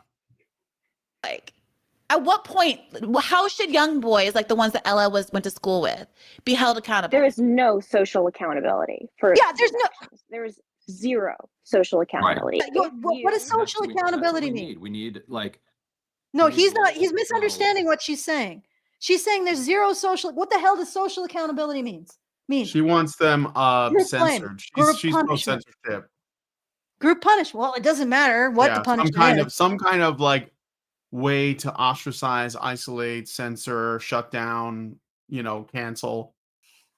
That's what it is. I mean, that's what she's calling for. And I'm not like taking her out of context, like she says it. And this guy's like, well, I don't think that's the answer. Because he's a man. So he's still like, nope, that's not a good idea. I don't like that. But the women are like, no, let's do it. Yeah, let's cancel all the men. Let's do it. Group punishment. Yeah. Yeah. Yeah. Collective punishment. Exactly. That are showing what is acceptable and strong and good behavior. And that behavior outside of that. So many role models. But that's not accountability, behavior Ryan. outside of that is. That's not accountability still. There are so many accountability role models for young men. I mean, like, it's not a question of, oh, should there be more role models? It's a question of, oh, like, this is a social problem among young men where they can't. Okay, so that's literally this bitch. Sorry, I don't care. She's talking somebody else's talk. She's part of the problem. She's going to take responsibility for this. She is saying that because there exists a small minority of young men who engage in sexual violence of any sort or sexual bullying, of course, we're just going to ignore the fact that there's a much larger proportion of women her age who do that. Let's just ignore that. But because there exists this small proportion, men should be subject to social accountability, which is collective blame and punishment. Mm-hmm. This woman, she is the face of fascism. Well, no, not fascism, because fascism is government and corporate collusion. She is the face of every genocider in human history, the beginning of it. Yeah. All right. Collective punishment. Oh, for sure. Because it's just not that important to them to empathize with women. What the fuck does that even fucking mean? The more of this I do, the less I empathize. Not gonna lie. The tank is low. The tank is very low. What the? Just have like you guys and my wife, and I think that's basically it. Yeah, maybe some of the women at your church, I would imagine. Yeah, the people at my church are fine because they seem like human females. What the fuck is that? So collective blame. All right. So while we're doing the collective social responsibility, they're socially responsible for the criminal minority, and they don't empathize with women. Mm-hmm. You are forcing them to take responsibility for something they've never done. And that is going to be emphasizing with you. Okay, you guys are cooked. Unbelievable. I don't know, like, I know there are still single men who still vote Democrat. But yeah, but they're usually doing it because they think it's going to benefit the women in their life. I mean, I think that's why they do it. Like they think it makes them good men. So yes, they will do that from a position that they see as logical. But I think that they're all getting pushed out at some point because that's just where this goes. It's a purity spiral that doesn't have. Somebody says I mean, it has an ending, but it's it's not going to be pretty. So. Botch TV says, just because some men engage in violent behavior doesn't mean that all men do. Every time a guy points out bad behavior on a woman is like, but not all women. Yeah, and you should probably say, yeah, maybe not all women, but all women get away with it. There you go. There you go. All right. Next time code. It's not their responsibility, and go ahead and say whatever you want. I'm just saying, like, if you want to end this, if you want to fix this, if you want to change it, like, at least be open to the possibility of it, and don't mock the idea that boys and men's feelings like matter. Right? Are you? I'm going to be honest. What are you kidding? Let's wait. Let's listen. Try not to react. Okay. Go ahead. Sorry. No, go ahead, Ella. Ryan, a lot of my female peers do mock the idea of male loneliness. I know they do. At the end of the day, absolutely know they do. We hear it all the time. We hear it from you all the time. But you know what we hear more?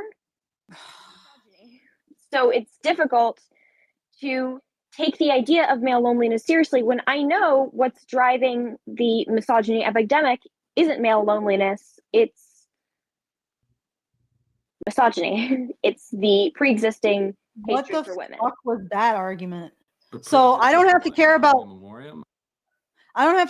men's emotions because of misogyny. Because they're mad at me.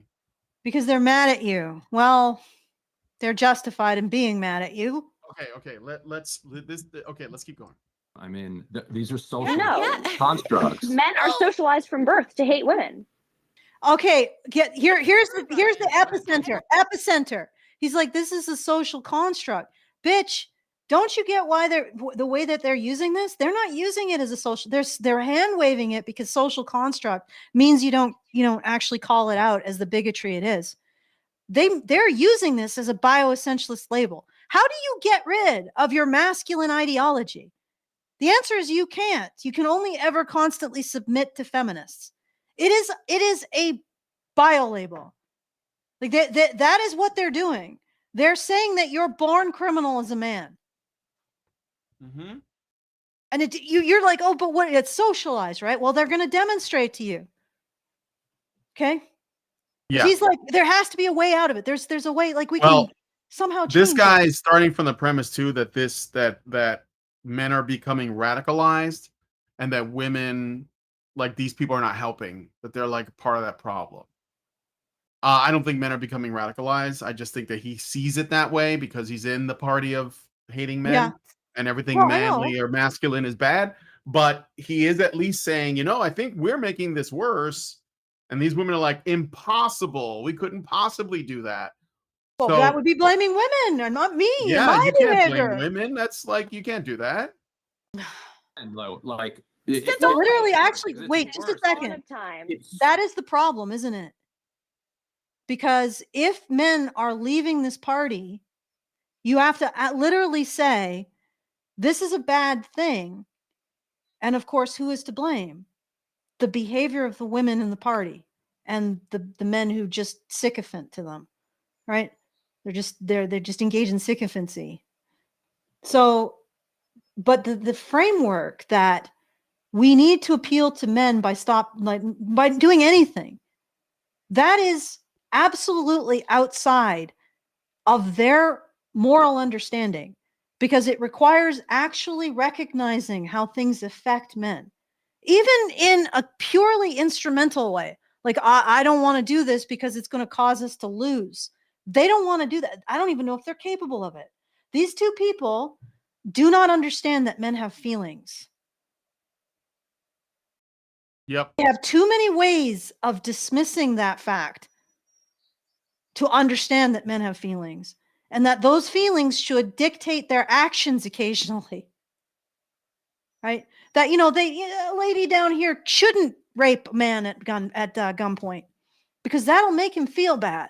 No, she can't recognize that. She can't even recognize the possibility of it. Right? Because that would be to recognize that things happen to men. Those things can sometimes cause negative things to happen to men, and you are responsible for those negative things in certain circumstances. If you're just insulting a dude, that's maybe a bit more his problem. But if you're raping him at knife point, that's a you problem, right? And if you are presenting this demonizing narrative of group blame, that is also a you problem. So to even conceive of what this man is saying, they have to accept that women can be blamed and men can be blameless, is what I'm saying.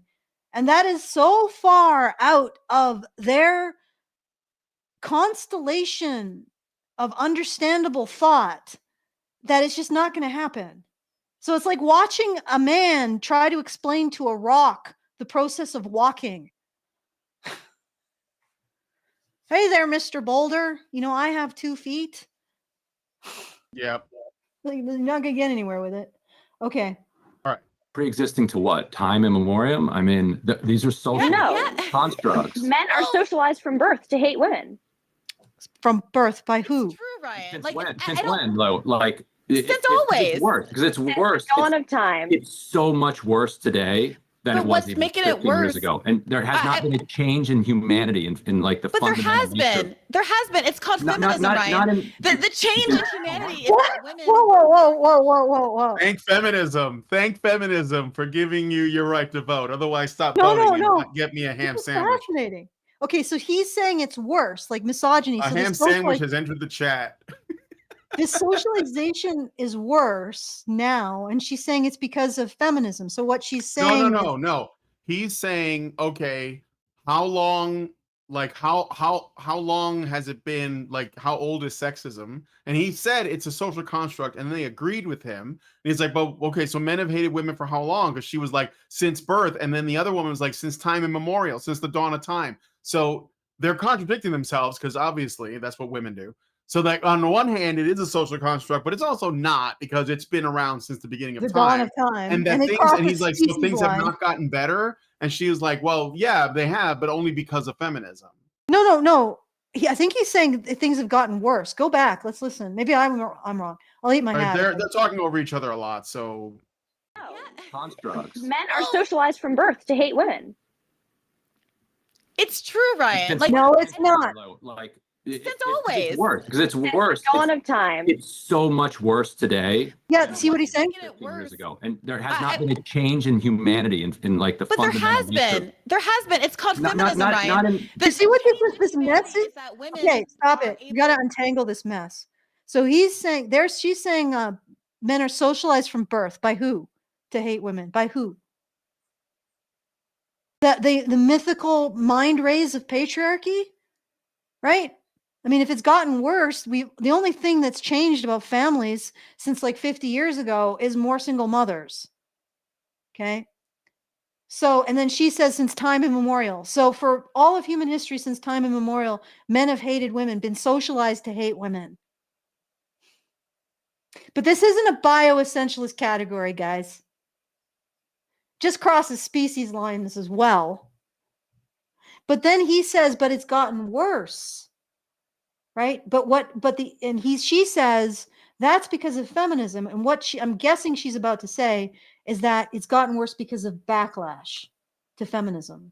Perhaps. Yeah. They don't Okay. they don't rely on men. This isn't Jane Austen, and I don't need a man who makes 400 a year. Like 15 years ago. Like no, the charts are collapsing at a much higher rate than like women entering the workforce. So to what do you 15 years attribute ago, it to? Me Too had just been born. Like, That's true No, too. much less than that. Well, I mean, 7 years ago. 10 years No. ago. God, these Yeah. people So are to what stupid. do you attribute that Ryan? What do you think the rapid shift? I think it's the in women's right wing. attitudes is? It's the right wing socialization. Like it's the conscious right wing culturalization. And by that you mean it's the way that manosphere. He can't blame he's going to blame the manosphere. So this guy's not an ally. He doesn't like look, he's saying this guy sees men as a tool. That's it. So he's like, look, I just want to be effective and getting men on our camp. And in order to do that, we have to fight against the programming of the far right, which is not happening. This is why he can't solve the problem, because no one's doing this to men except these people. They're pushing them out. Yes. They're saying, we don't need you. We don't want you. And the men are like, okay, just like they've always done. Okay, then we'll just go over here. And now this guy's like, we need to get them back. And like, well, they left. Fuck them. You know, they didn't put up with our abuse. They just left. Like they're the enemy, dude. Not He's even, like, but I it's not wanna even win put up with their elections. abuse. They literally kicked them out. Yeah, They and literally he's like, threw but them I out want the to win door. elections. And men are like, you will never win an election with us ever again. And these women are like, well, fuck you then. And he's like, why? So yeah, and he's not our friend. He wants men for votes. And that's why he's like, well, it's got to be those dastardly far right guys are doing something that we're not doing. We got to copy their tactics. Literally, they're not doing anything except talking about like the reality. Like this is like what they hate about guys like, you know, Tate and Fuentes is they are saying red pill things. And they just happen to have like enough reach that it looks like they're the only ones it comes from.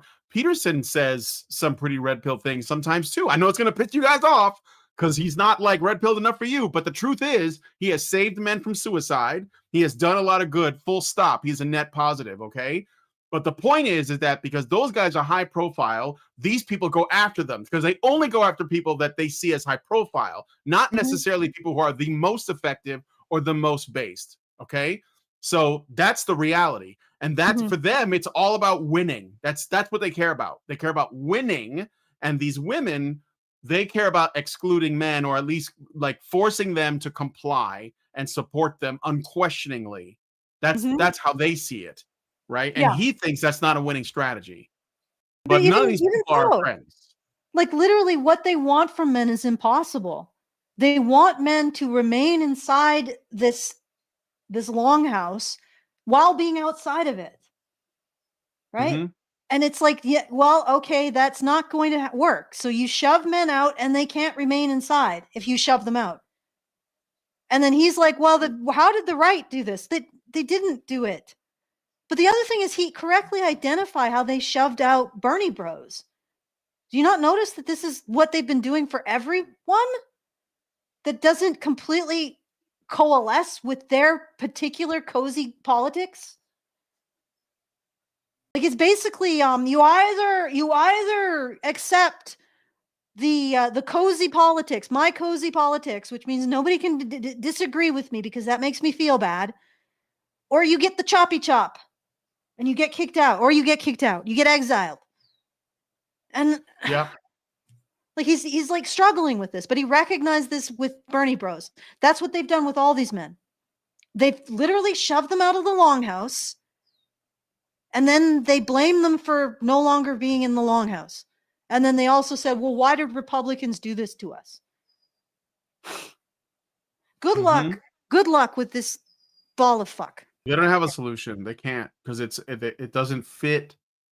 I think it just fundamentally does not fit with their philosophy.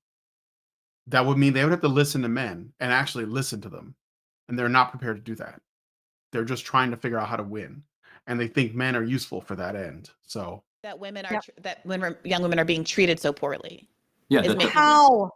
The manosphere, all of the things that Ella pointed to, I think are a driving right, cause. But I was asking, what is driving women's disinterest in marriage, young women's girls' disinterest in marriage? You say it's the manosphere, but it's feminism, though. Yes. That's what's driving women's disinterest in marriage and family. Is feminism. It's Sex in the City. It's Euphoria. It's all the fucking TV they watch. It's social media. It's influencers. It's Manifestel. You know, that's what's doing it. It's not men.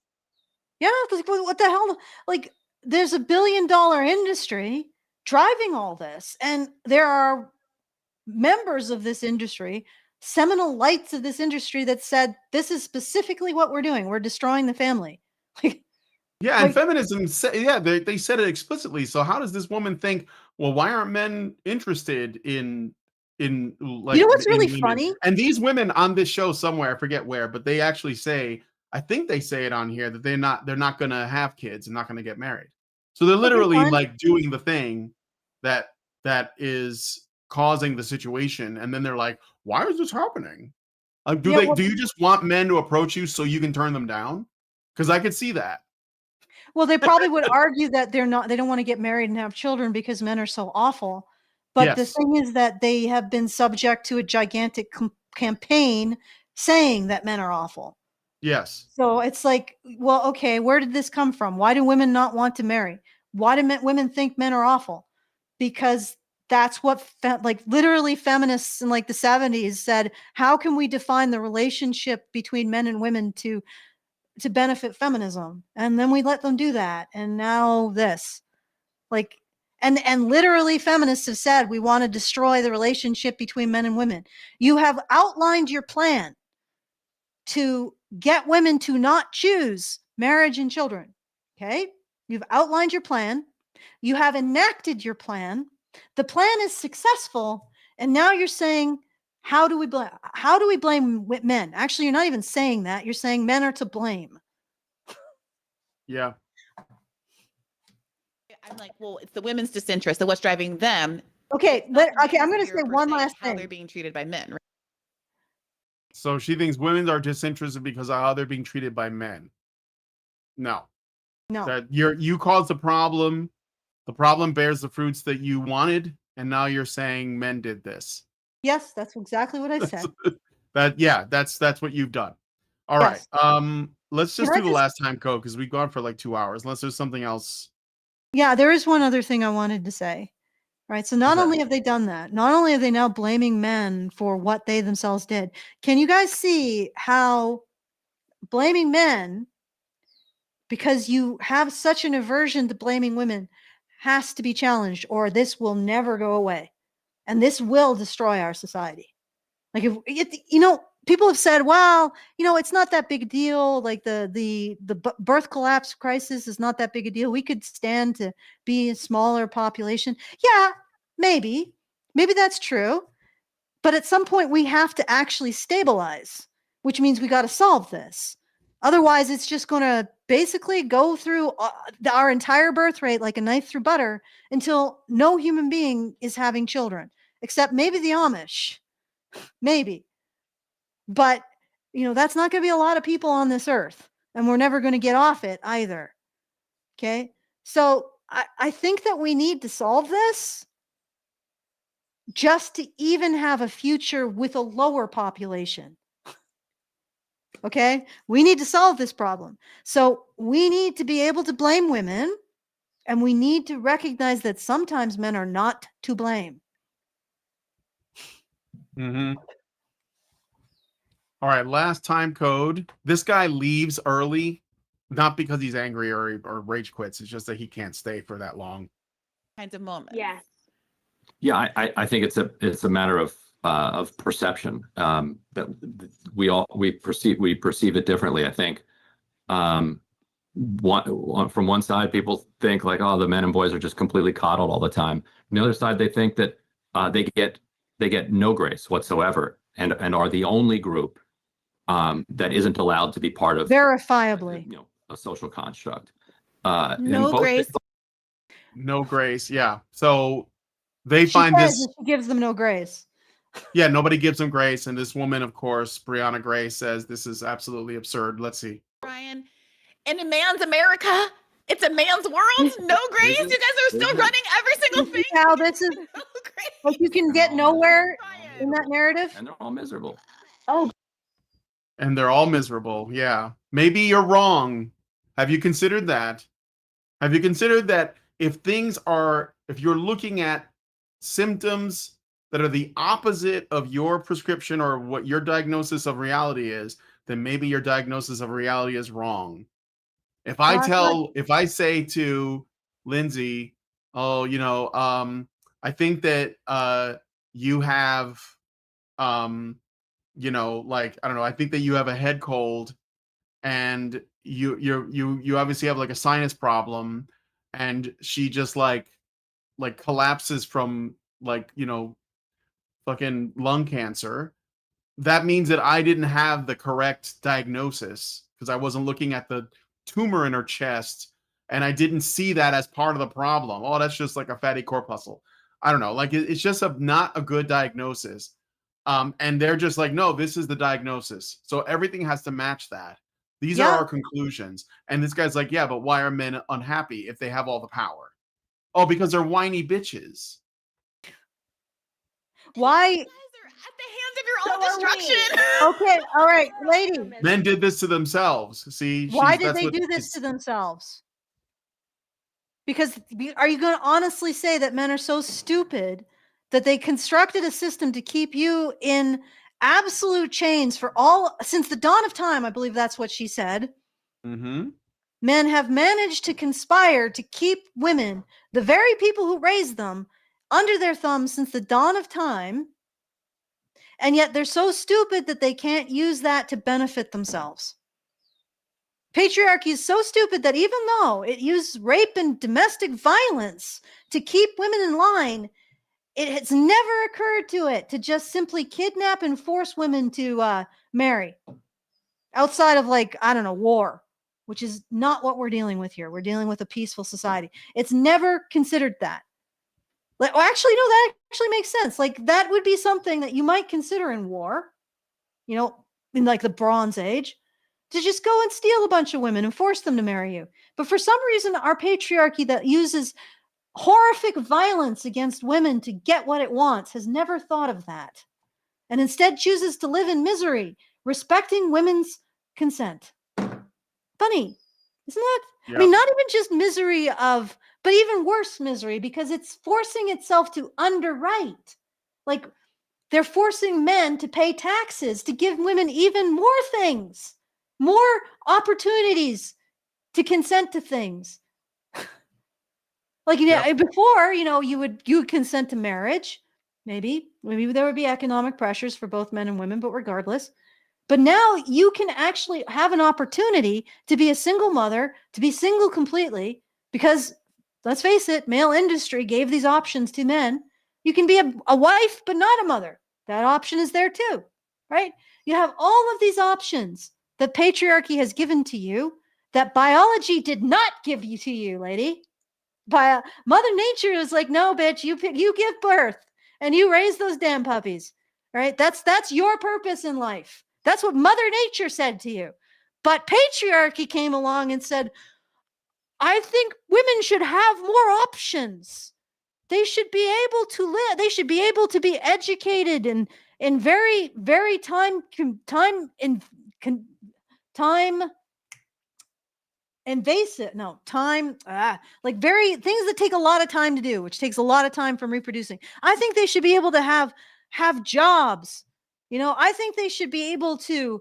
And before there was all of this, air conditioning and comfortable, exciting jobs, they could go in home and do jobs by the hearth and be safe, right? Patriarchy basically took the shit deal that Mother Nature gave human women and turned it into a buffet of wonderful life options. And these women are like, and at the expense of men. That's the other thing.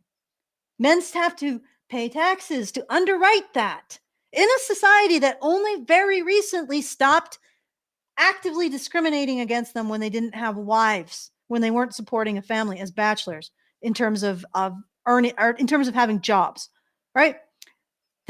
Our society forces men to underwrite all of these lovely choices, does not give equivalent choices to men. Even if a man is raped, he is obligated to pay for the child his rapist decides to give birth to, right?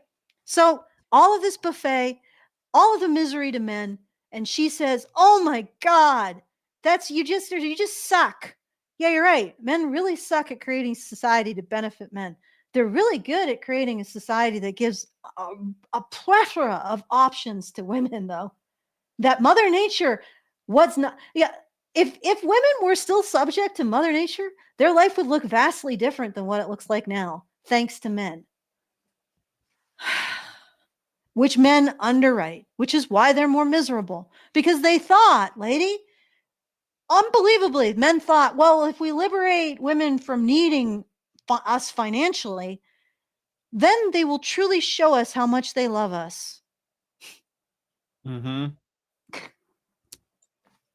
All right, there's a little bit more, but this is the last one. This is the end. Exactly. That's the whole point. We have a common enemy here.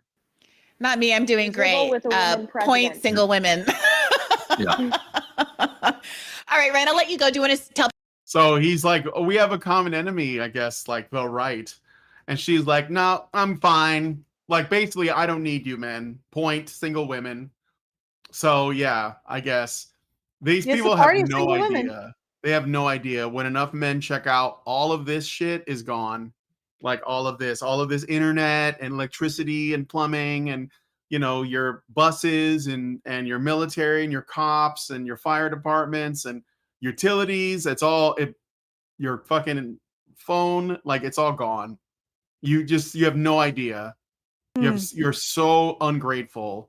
It's amazing. And well, whatever. I mean, like, you brought this on yourself. I know people who are pretty good at homesteading, and they're gonna be able to weather the storm just fine. They're not even Amish. And you're just not gonna be okay. So, but that's it. That was basically all the time codes. God damn. So basically, he's just talking about he's trying to get them to. I mean, we could just do a whole show on just the things that he talked about and how they're sort of wrong. Although the fact that he is a void cat too gives me a little bit of sympathy for him. Sure. Void cats represent, but I just don't think that he actually has men's interests in mind. Like, if I said, well, here are the things men are concerned with, I don't think that he would take a lot of that on. Well, maybe he would come across as far right, because a lot of men want to get married to a woman and have children. You said so earlier, what are you going to do about that? You said earlier that you have to, encourage them where they are at. That expression tells me that he's learning. Yeah, no, I get it.